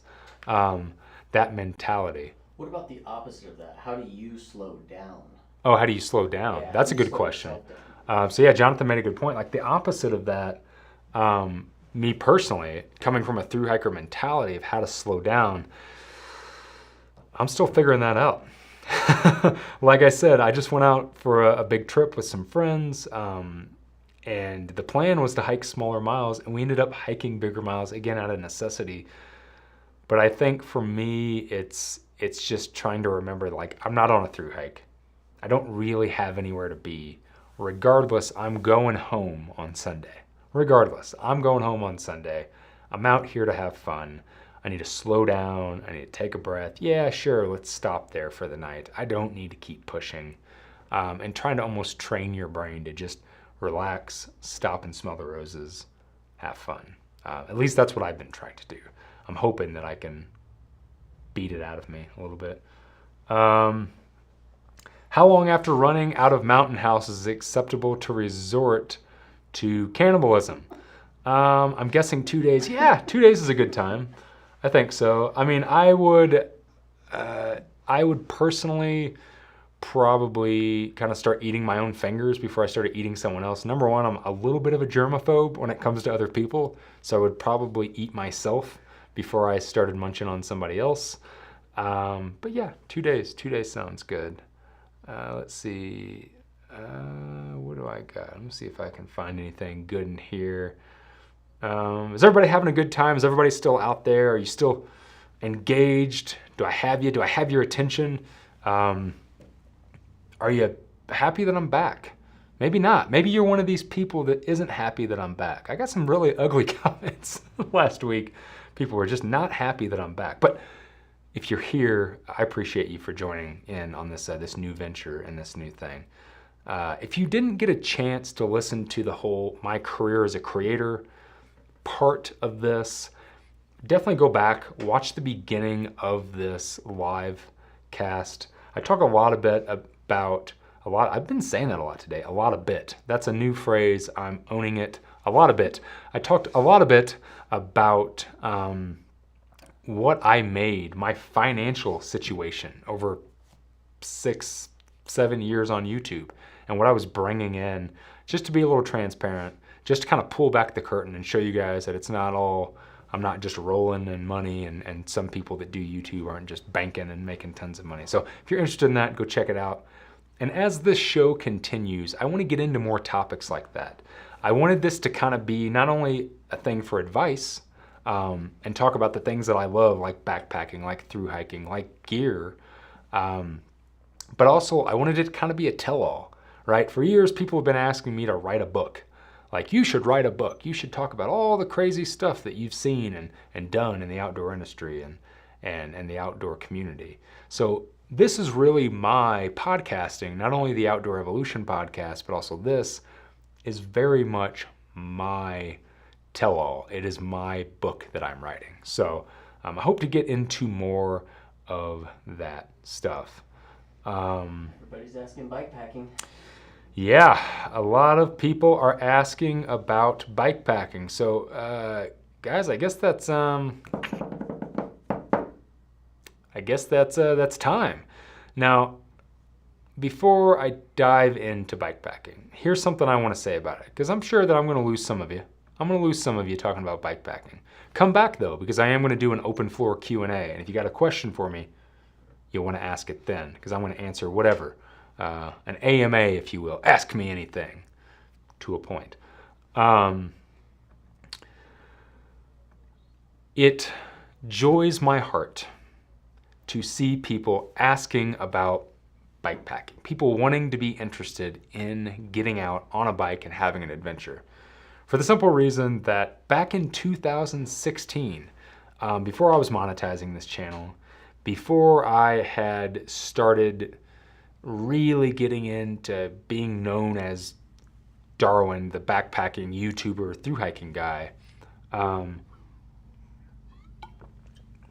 I tried to make bikepacking content. I tried to make this channel a bikepacking channel. If you don't believe me, go back, look through my videos, find some past videos. I was making bikepacking videos back in 2016. I was working at a bike shop. I was obsessed with getting out on my bike. And man, I just tried to make tons of bikepacking content, and nobody really seemed to take to it at that point. It hadn't really blown up in the masses. And over the years, I have sprinkled in bikepacking content. Why it joys my heart to see these questions and people being interested is because this is something I've always loved. It was one of my first loves. Way before I was into backpacking, I was a cyclist. I was going out, I was racing triathlon, road racing. I was really into bikes. I've been into bikes since I was a little bitty kid. So seeing that people finally are ready to get some information on bikepacking, I can't tell you how excited I am that these questions are up on the screen. And so many people wanted to know about bikepacking. So many people. It used to just be a little here and there. But man, it's been a ton. Actually, someone just asked me before I jump into that, someone said, did you keep your yellow Spyderco knife? It's in my pocket right now. Good memory, damn it. Look at that, huh? It's still in my pocket. It's my little everyday carry knife for all you knife people. See, I do carry a knife. A Spyderco, little bitty Spyderco knife. I thought that was funny. I just saw that pop up over in the comments. So, here we go. I got bikepacking stuff. Just bikepacking, which is a good one. I like that one. Bikepacking/cycling world to talk about strength training beyond just putting in miles. I like that one. Very similar to hiking. What is a good type of bike for bikepacking? Gravel bike, hybrid bike, etc. I'll put in the etc. And then bikepacking and favorite music on trail or favorite podcast. I won't get into the favorite music on trail or podcast unless you guys want me to at the end. But a good place to start with bikepacking content, if it's something you've been thinking about getting into, if you've been into backpacking and through hiking for years, you got all this gear sitting around and you're like, I want to do something different. I want to get out there and do something different. A good place to start, a little self-promotion, go check out a ton of the videos that I've made over the years. I've made a lot. I've showed my full-on bikepacking gear setups, my full gear lists, so you can find all of that. I have talked about good ways to route bikepacking trips, where you can start finding some good routes that are in your backyard, in your state, in your county to go out and start riding, the types of bikes that you can get into. I've reviewed clipless versus platform pedals. I have talked about bikepacking hydration bags, like having a hydration bladder on your back versus just water bottles. I've done a lot of content, so go dig around on my channel and find that bikepacking content. I even made a couple short films back in 2020, 2021, somewhere around there, on some bikepacking trips that I did. Escalante, which was one of them, and then one called Odyssey. Go check those videos out if you want to get in. Oh, I just got a super chat from Giggity. Thank you, I appreciate that. Said, super glad you're back, buddy, and thanks for all your insight. It's most appreciated. Thank you, I appreciate that. Very much appreciate the super chats. Let's see.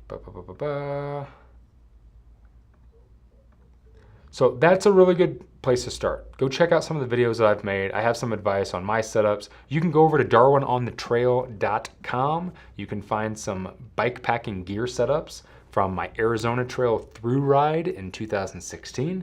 You can find my setup from last year when I went to go do the Great Britain Divide, riding from Land's End all the way up to John O'Groats through the UK. And you can find a gear list here on my channel talking about my full bikepacking setup, all the gear that I use from the bags to the actual gear itself. But honestly, the best way to start bikepacking is just take the backpacking gear that you already have. Maybe you have a bike sitting around that you go out on weekends and ride with the family. Outfit it and go riding. You don't need fancy bags. You don't need a fancy new bike. You don't need that to get into it. Simply put your backpack on your back and go riding. It's not the most comfortable. There are better options for sure, but it's a good way to get started. Maybe it's just that you're gonna ride to your local state park or your local national park. Maybe you live close to a national park. You're gonna ride, stop at the campground and camp for the night off of your bike. It's a great way to first get into bikepacking. Now, if you wanna start looking into really good gear reviews, some different bikes to look at, routes, stuff like that, I would suggest a couple different resources. Number one is bikepacking.com. Bikepacking.com is a phenomenal resource for routes, for gear. They do videos, they do articles, they do tons of content. Check out bikepacking.com. Cannot suggest it enough. It's still where I get a ton of my routes from. So whenever I'm planning on doing a route, I get on bikepacking.com. I put in where I'm kind of looking at going. So maybe I want to go in Arizona, maybe I want to go down south. I pull up the map, I look at all of the areas, all the different routes that people have set, and then I plan it. I download the GPX onto my GPS device or my phone. I go down and I start the ride, just like a backpacking trip. So there's a lot of ways to very easily get into it. There's a lot of information. Back when I was really heavily getting into it in 2016, there wasn't a lot of information. I had a hard time digging up a lot of information on, how do I get started in this? How do I find some routes? There wasn't a lot of that. So it's been really nice to see that develop and that snowball over the last handful of years. So that is a really great resource. Another great resource is a YouTube channel here on YouTube, obviously, called Path Less Pedaled. Path Less Pedaled, Russ and his wife do phenomenal videos talking about gear, talking about different bike setups, talking about bags. He reviews gear. He does trip videos. Great resource. Russ is a really good dude. He used to write a couple articles. He's written a couple articles for Outdoor Evolution, so go check that out, and we'll put those up here in the chat. So bikepacking.com for routes, gear, articles, etc., and then Path Less Pedaled, which is a great YouTube channel, just so you have those notes and you can see that of those references. But a lot of great ways to start bikepacking. Now, as far as what type of bike to get into, like one of the questions, what's a good type of bike for bikepacking? Well, number one, I would say any bike. Any bike that you have would be a good type of bike for bikepacking. And you kind of have to decide, do I want to stick to roads? Do I want to just do gravel roads? Do I want to do trail? Well, if you're going to do trail, obviously having something like a mountain bike is a good idea. Do you want to do gravel roads and dirt roads with a little mix of pavement? Doing something like a cyclocross bike, or what's now known as a gravel bike, is a great option for that. A little bit bigger of a tire, kind of between a road bike and a mountain bike. Or maybe you're just looking at doing road touring and, riding across the country, or riding from, across your state or something like that. There's a lot of great bikes out there, touring bikes that are road bikes that have a little bit longer of a wheelbase, that come with racks, bags, lights, the whole setup. A lot of great bikes out there. Some brands that I would suggest looking at for all of these bikes that make very bike packing centric bikes are going to be number one, Kona. Kona is the bike brand that I use. I own 2 Konas. I used to sell Konas. I worked at a Kona shop, a dealership, Love Konas. They make phenomenal adventure bikes. So that would be a good first company to start with. Another one, probably the one that's been around the longest, that has been making what we call adventure bikes, is Surly. Excellent, excellent, excellent brand. They make a ton of great bikes, all the way from fat tire bikes to road touring bikes and everything in between. And when I do this, I'm talking tire sizes. So big fat tires to very skinny tires and gravel tires in between. Surly, phenomenal brand, excellent bikes. And then the last one on the list would be Salsa.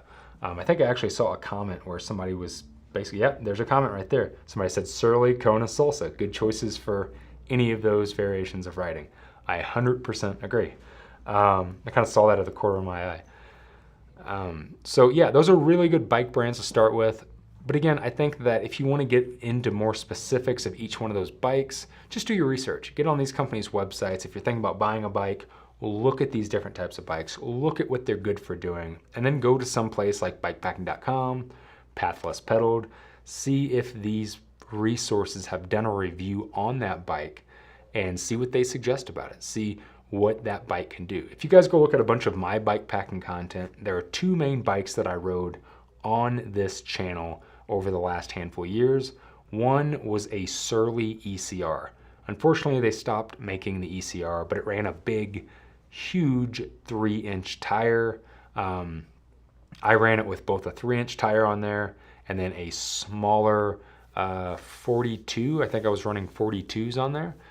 And then I got rid of that bike and then I bought a Kona Rove, which is the bike that if you look at my videos from the last couple years, if you watch Odyssey, the short film I made about a bike packing trip, if you watch Escalante, and if you watch my bike packing gear list video from 2021, 2020 or 2021, those are the bikes. That is the bike that I was riding through all of that. It's the bike that I just took to Great Britain, and it's the bike that I do a lot of my rides now. So hopefully all that is some good information for you guys to get into bike packing. If it's something that you're thinking about doing, again, I highly suggest it. It's super fun. No, you don't have to be on the road with cars. You can go out onto gravel roads. You can go out onto dirt roads. You can have fun without being in traffic, without being in cities, without being in danger. And for me, you know, it's been really nice living in the Southwest, and why I got into it so hard was there's so many gravel roads and dirt roads out here where it's not really that fun to hike on. It's mundane, they're long road walks, but when you get on a bike, it's a lot more fun because you're moving quicker through the landscape. It just takes those really boring sections of the world, the US, states, stuff like that, and it makes it fun, right? A good example is here in Arizona. There's a lot of the Arizona Trail that's very mundane. Just north of here, there's a section called the Babbitt Ranch section. Super boring to hike, super mundane. But you get on a bike and you load it up with the same gear, super fun. Dirt roads, gravel roads, you're kind of zooming down the roads, wind in your hair, still seeing your surroundings. So it's a good way to kind of branch into a different form of adventure and really backpacking. You're just taking that same gear and you're strapping it to a bike and then kind of taking those mundane sections and turning them into a fun adventure. So again, thank you so much from the bottom of my heart for wanting to talk about bike packing. Oh, it just makes me feel so good to finally share that with you guys and have you be interested. Again, go check out some of those videos. I believe there is a playlist on my channel that is all the bike packing stuff. Again, if you just go to videos on my channel, you scroll back through the last handful of years, you'll find quite a bit of bike packing videos. There's a nice chunky handful of bike packing videos. All right. I'm gonna see if there's some random questions and then we'll kind of get into the Q&A section of the live cast. Somebody said any e-bike recommendations or opinions on if the battery weight is worth the extra distance. I'm not a good one to talk about e-bikes. I used to sell e-bikes. I think e-bikes are really good for commuting back and forth to work. I would personally never use an e-bike for something like a bike packing trip unless I needed it. I know there are a lot of older folks or people that aren't as in good a physical condition, or maybe not as youthful and healthy as they once were, or maybe they have something that, that doesn't enable them to really put out a lot of strength on the bike, I think it's a great option. But I think if you're healthy and strapping and you can put in the miles on a bike, there's nothing better than pedaling a bike and getting to the top of that mountain by your own two legs. Got a question from is it Otho? Said, I asked on Patreon, so ignore if you answered in the first cup pod today, but if you have no bike and a flexible budget, thoughts on first bike to cheap bike to just try. Entry gravel mountain bike. So I think a really good option, there's a company called Poseidon that makes a pretty budget friendly bike to get into. They make a bike, I think, called the Sequoia, if I remember correctly, and then a bike called the X.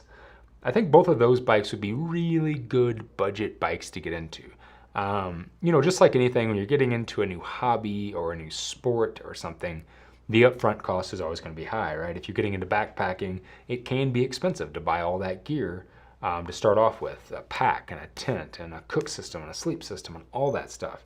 But once you make that investment, then you can continue to use it, and then the adventure is free. So same thing, if you already have your backpacking gear and you're wanting to get into bikepacking, yeah, buying that bike is going to be a big investment. However, there are plenty of very capable budget-friendly bikes, and I think Poseidon is a really good brand to take a look at and to kind of get you started. Again, really good prices for what you're getting. So check that brand out. Hashtag not sponsored by Poseidon. That is what my buddy G rode across the UK with me in August. So when we rode in August, I was on my Kona Rove and he was on a Poseidon X that we had kind of modified and put a rack on and stuff like that. So great bikes. Definitely check them out. Tony said, you rock. Thanks, Tony. I appreciate that. Brian said, when are you coming back to Scotland? It's probably going to be a hot minute. I spent a lot of time in Scotland in 2019, hiking from coast to coast on the TGO Challenge. And then I was in Scotland last year, riding all the way from the southern part of the country all the way up to the northern part of the country. So I've spent quite a bit of time in Scotland over the last few years. So my plan this year is to go to some other places. When is it? April? I'm going to be heading to Spain, spending some time in Europe. So I'll be in Spain and Portugal and going to go down to Morocco this April.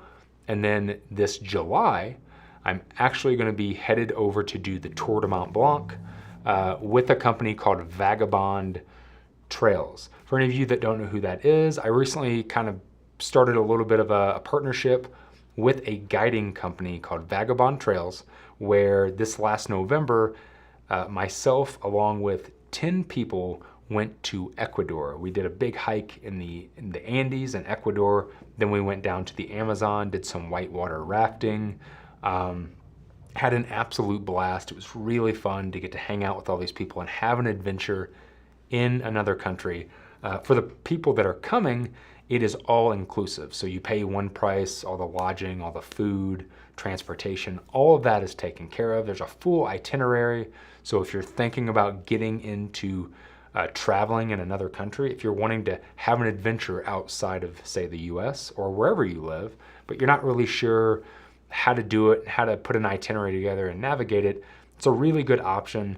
We went to Ecuador in November, and then this coming July, we are going to do the Tour de Mont Blanc. So if you're interested in doing the Tour de Mont Blanc, I believe it is vagabondtrails.com. Is it vagabondtrails.com? Vagabond-trails. I got it in the chat here for you. Yep, vagabond-trails.com.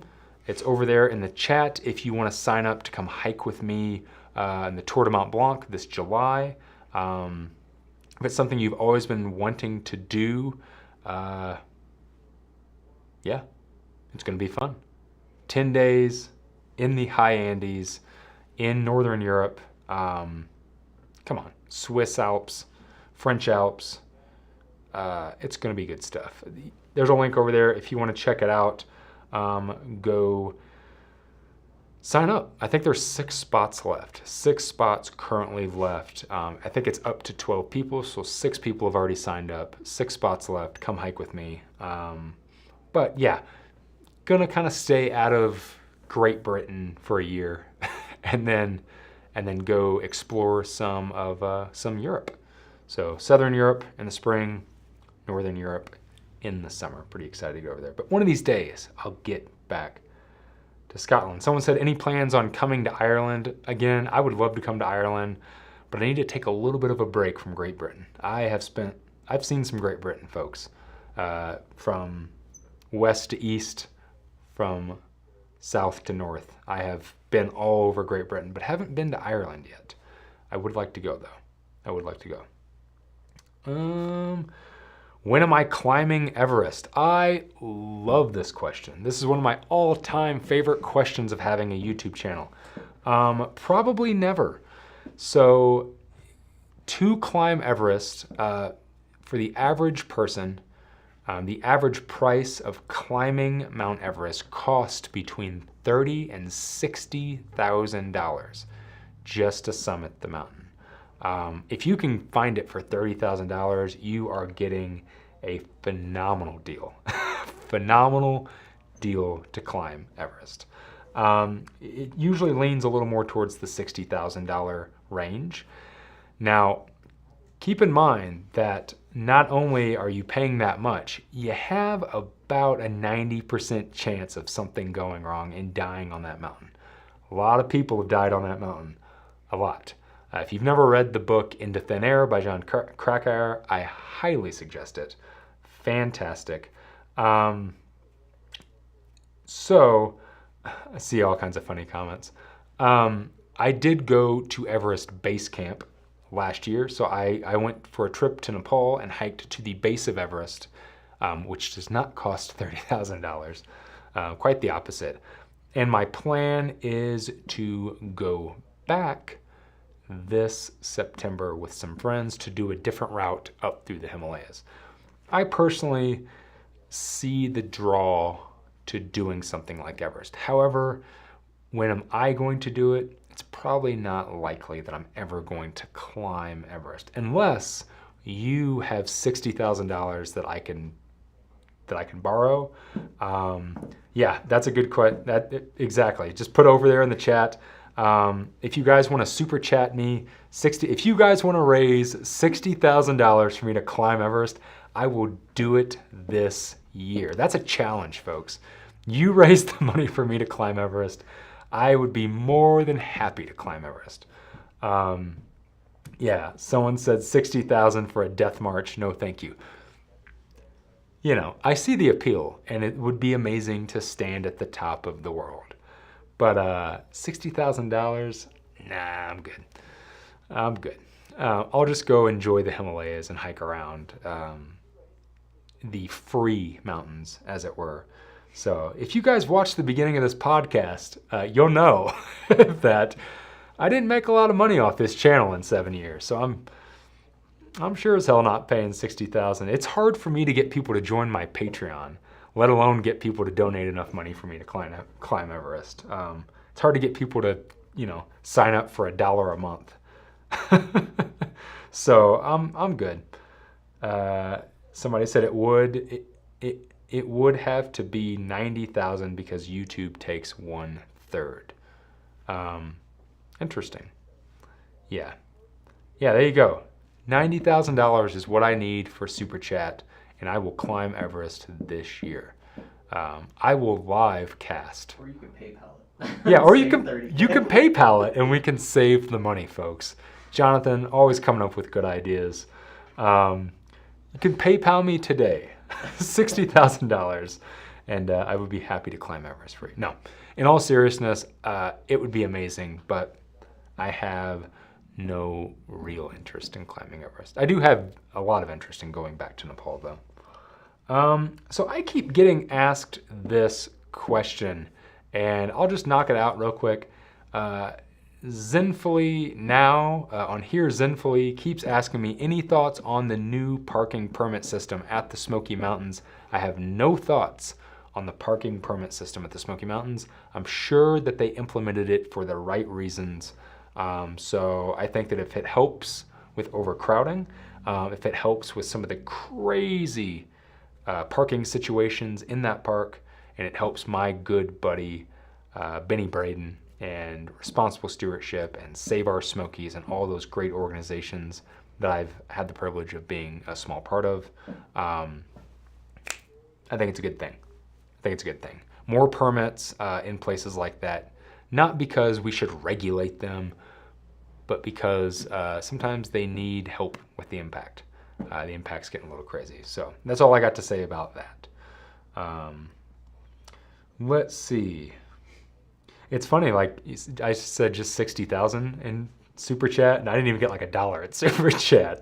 Damn. Y'all stingy. Oh, Kat. What's up, Kat? Kat says, anyone who wants to have an adventure with Darwin and Vagabond, I highly recommend checking it out. I had an epic time. Yeah, Kat. Kat came with us to Ecuador. We had a time, huh, Kat? A very interesting time in some situations. It was a good time, had a good adventure, got to meet and hang out with some really lovely, amazing people. So yeah, if you're interested in hanging out with me in another country, again, July, Tour de Mont Blanc, vagabond-trails.com. You can sign up. 6 spots left. 6 spots left at the time of this live cast.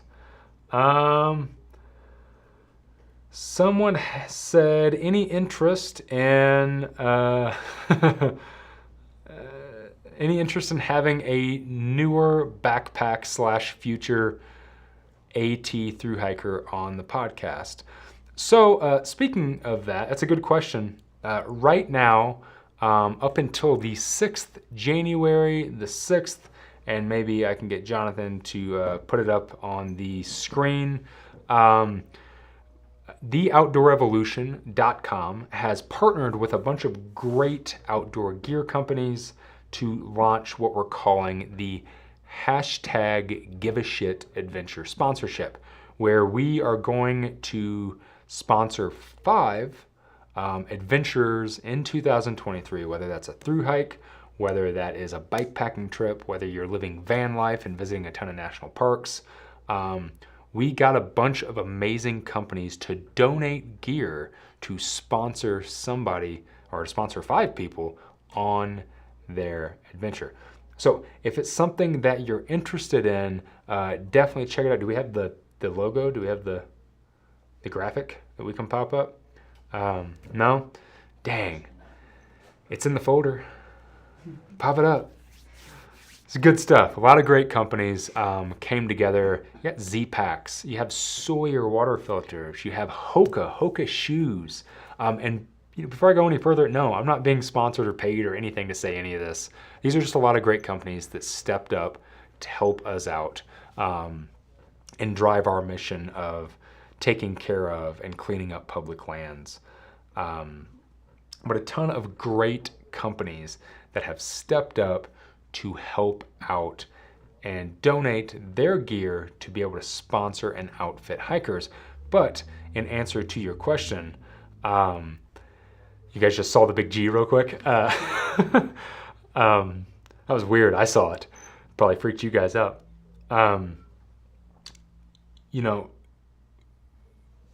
All 5 people that are selected for the sponsorship will be a guest on the Outdoor Evolution podcast. So you'll come on the podcast, have a whole conversation with me about your adventure, what you plan on doing. You get to plug all of your social accounts, whether it's a YouTube channel, whether it is an Instagram account, Facebook account, if you're raising money for some sort of an organization, whatever it is, we have completely teamed up with these companies to sponsor 5 people. I have some weird little sky thing going on here. You guys see this? Little chunk of sky. Technical difficulties, folks. Technical difficulties. You have some sky floating up? I do. I have some sky. Big thanks to Brian Andrews with the super chat for 350 or tree fitty, as he said. So yeah, go check out the sponsorship. Go check out the hashtag Give a Shit Adventure sponsorship. You can see all the awesome companies over there, and see who is donating gear to that.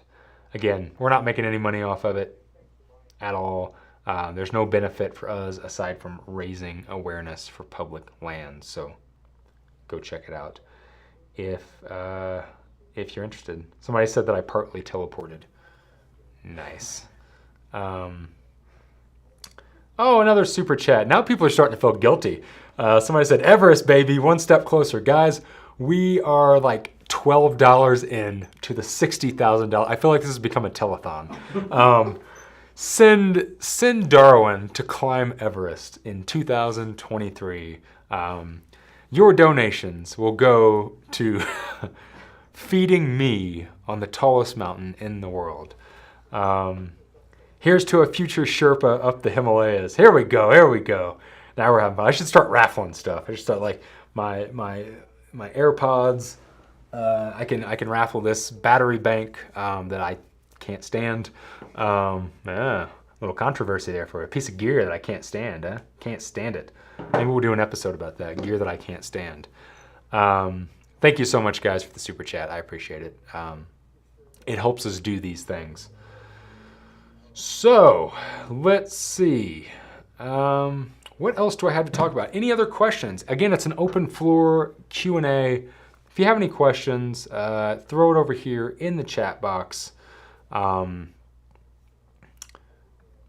And I would be happy to answer if you have any random questions about any of the topics that we talked about today. Being a full-time creator, whether it's running a YouTube channel, whether it is being a full-time filmmaker, a media creator. If you have a question about that, throw it over here in the chat box. If you have a question about backpacking versus through hiking and kind of what you should be looking at in either, throw it over here. Or if it is a random bikepacking question, I think I answered a lot about bikepacking, you can throw that over here as well. Chris Coffey said, new to backpacking and undergoing knee surgery in 3 weeks. Any advice on physical preparation for a long through hike after the surgery? Take your time, my friend. Take your time. I had a pretty major knee surgery back in 2012, and I did not take my time on it. I didn't 100% listen to the doctor's recommendations of staying off of it for a while, letting it get strong again. And I went back to racing triathlon. I went back to being kind of a bullheaded person. And in the grand scheme of things, the long-term impact of that was not great. Over the years of doing through hikes and putting miles on my body, I have really, really put my knees in a bad situation where after 13,000+ miles, my knees don't really work as well as they used to. They're sore a lot. I have to take a lot of ibuprofen. So take care of your knees. Be smart. If you're having a knee surgery and you're wanting to get out there and do through hiking, take an extra year. Listen to your body.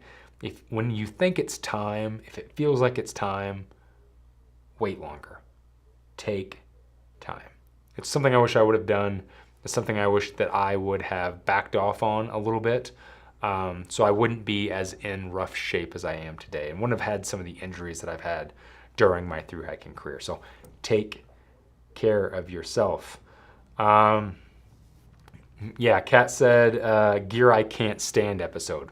We're thinking about doing that. I thought about a topic. What about the topic, how do you guys feel about hiking, backpacking trends that, what were we saying, that aggravate me? That obnoxious hiking trends. Obnoxious hiking trends. Or backpacking gear I can't stand. I thought about doing that. Thought that'd be fun. Don't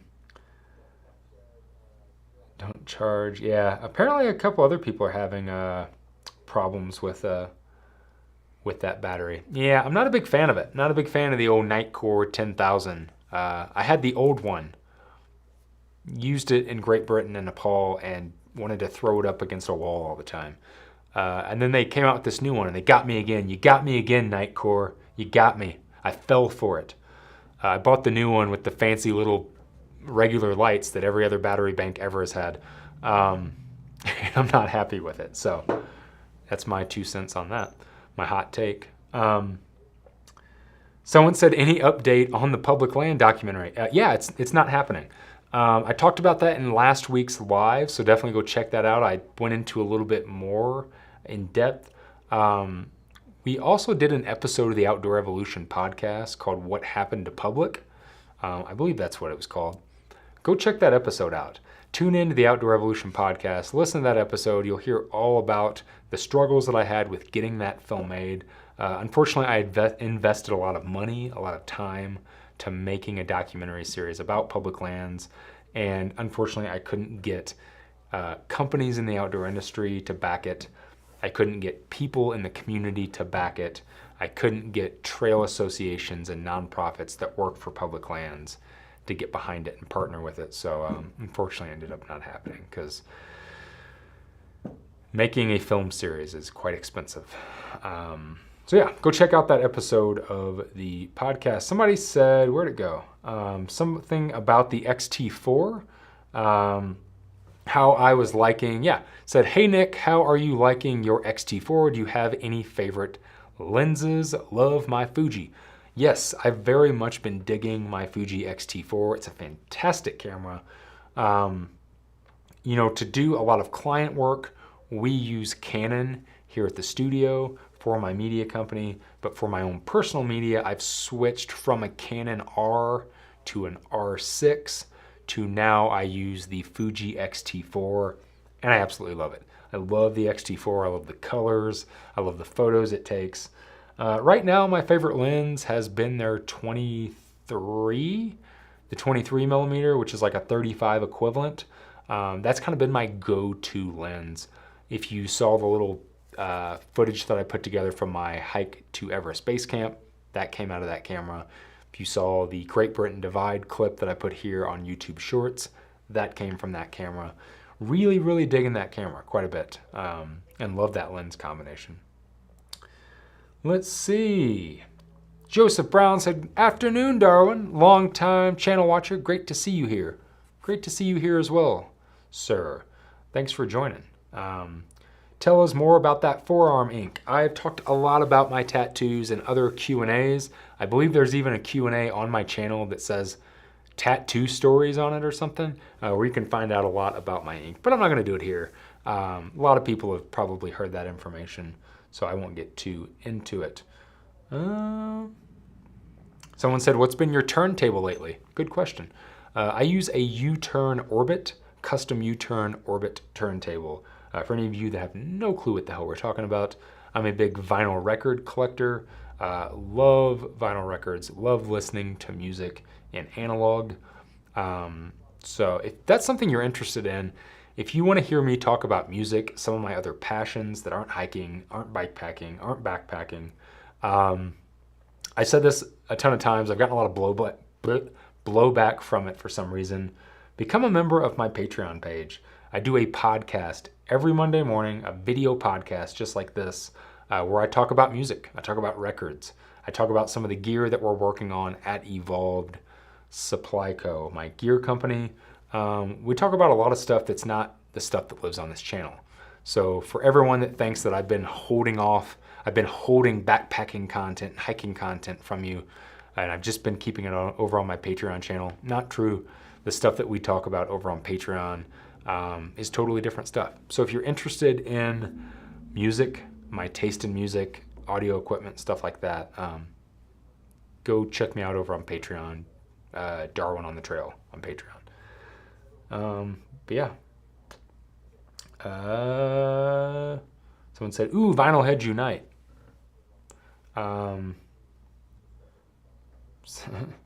Someone said, Darwin, it's awesome to see you live.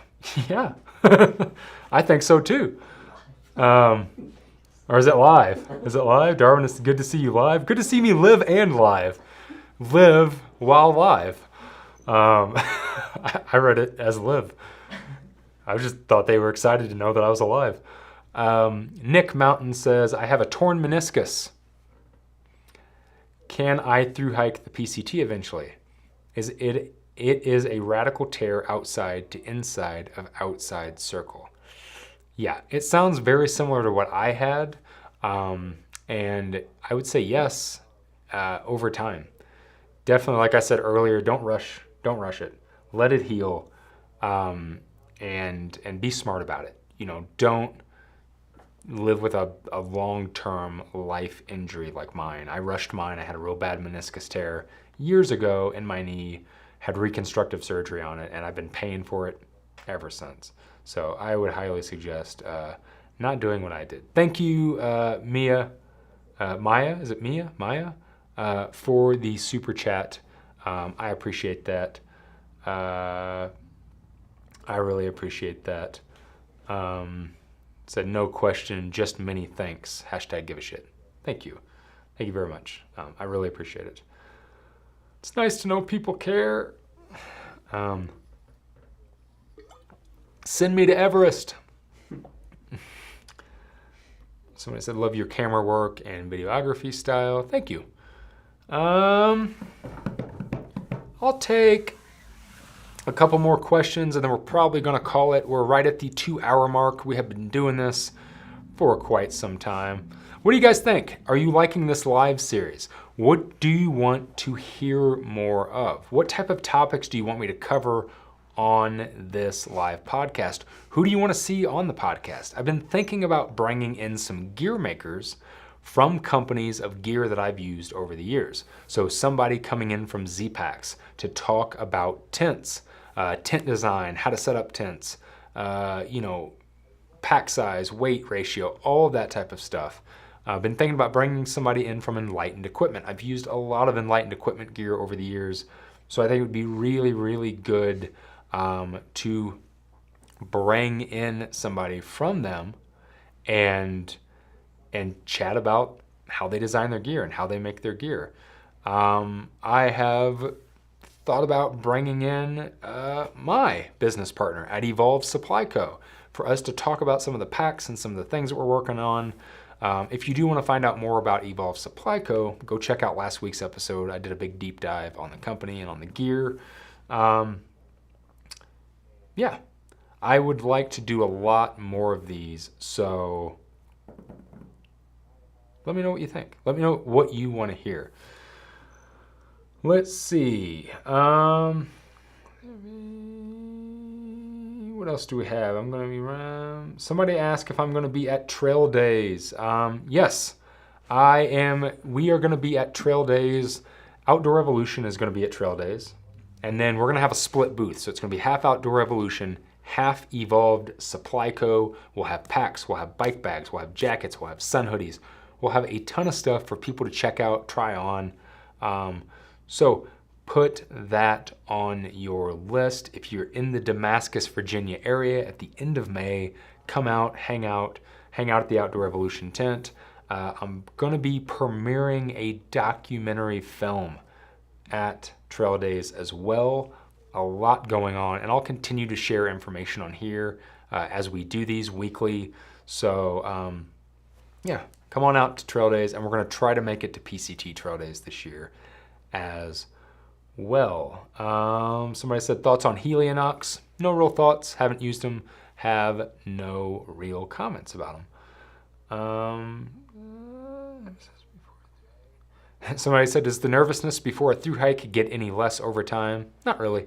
Becomes a little easier, but you still get a little nervous about to spend months of your life on a trail. Someone said, having some time away from it, do you still feel negatively about the CDT? That's a good question, and I think that I'm going to do a little bit more of a deep dive into that in another episode, but I will tell you this. How I feel about my CDT through hike is not because of the CDT. And it's not because of YouTube. It's not because of making videos or not making videos. It's because I personally, and here's something I want people to understand, I was personally going through a lot of mental health problems, a lot of problems at home, a lot of problems with my health. So when I quit YouTube and I said that I didn't have a good time on the CDT and I didn't finish my CDT through hike, what I would like people to understand about all of that is because under the YouTube videos and under the personality and under the Darwin on the trail and under all the gear and the hiking videos and all of that and the selfies and the goofy faces and photos, I am a human being and I do battle with things just like everybody else. And everybody out there that is a creator, that is a creative, kind of wrapping it around our first topic today, is also just a person. And people go through problems. People go through mental problems. People have health issues. Sometimes people get burnt out. Sometimes people's hearts aren't in things because at the end of the day, we're all human, right? So my thoughts towards the CDT were wrapped into a lot of things that people will never understand and don't need to understand because at the end of the day, it's not a lot of people's business. The only person it matters to and it should ever matter to is me. So my relationship with that trail was because of things I was personally going through and not for any other reason. So by stepping back from it, do I still feel negatively about it? Not negatively about it, but I can tell you that because of that situation, because of what I experienced on the CDT and what I learned from it, I've been able to take that and carry it forward into my personal life and my public life, which is why I'm now back here talking to you guys. Not because I'm searching for ad revenue, not because I missed being away, because now I know how to separate those things and I know how to deal with those things on a personal level. So no, I don't feel negatively about the CDT at all. I'm glad that I did the CDT and I'm very, very proud of the gift it gave me and what the impact that it left on me. I've said this a million times in a lot of videos over the years with different hikes and that every time that I do a trail, I do it for a different reason. And every time I do that trail for a different reason, I get something out of it. It gives me a gift. And what the CDT gave me more than anything was closure. It gave me closure from a lot of things that I was dealing with on my personal life, my public life, my career, who I was, where I wanted to go, and what I was about. So with that being said, no, I love the CDT and think that it was amazing. And it did for me what it needed to do for me when it needed to do it. So hopefully that makes sense. Hopefully that's not too deep. Somebody said, thanks for simply bringing Darwin live. Thanks, Zenflea. I appreciate it, man. Guys, that's going to wrap up this week on Darwin Live. Again, if you come up with a better name, leave it in the chat, leave it in the comments. Darwin Live, kind of boring. Maybe we'll come up with something better.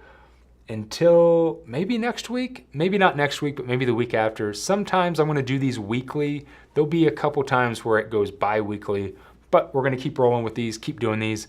If you have a suggestion for an episode, if you want to hear me speak on a certain topic, leave me a comment down below. Leave it over here. You can go, this is old school. Send me an email over at darwinonthetrail@yahoo.com. I don't have that. But send me your recommendation of what you'd like to hear me chat about, the type of guests that you'd like on here. If you dig Emery or if you think that I shouldn't have him on anymore, no, I'm going to have him on regardless because Emery's a good person to talk to. Guys, have an excellent rest of your Tuesday. Have a phenomenal week. Have a great weekend. Get out and do something fun. Take care of yourself. Take care of the people around you. Support the people that you follow. Remember what I said about, being a real person and having emotions and everything that comes with that, and that everybody is struggling with something all the time. Their life might look a certain way from the outside, but when you pull back the curtain, people are going through a lot in their life. So love each other, take care of each other. Don't be so negative towards people and what they're doing. I love you guys. Take care of yourselves. And thank you so much for watching.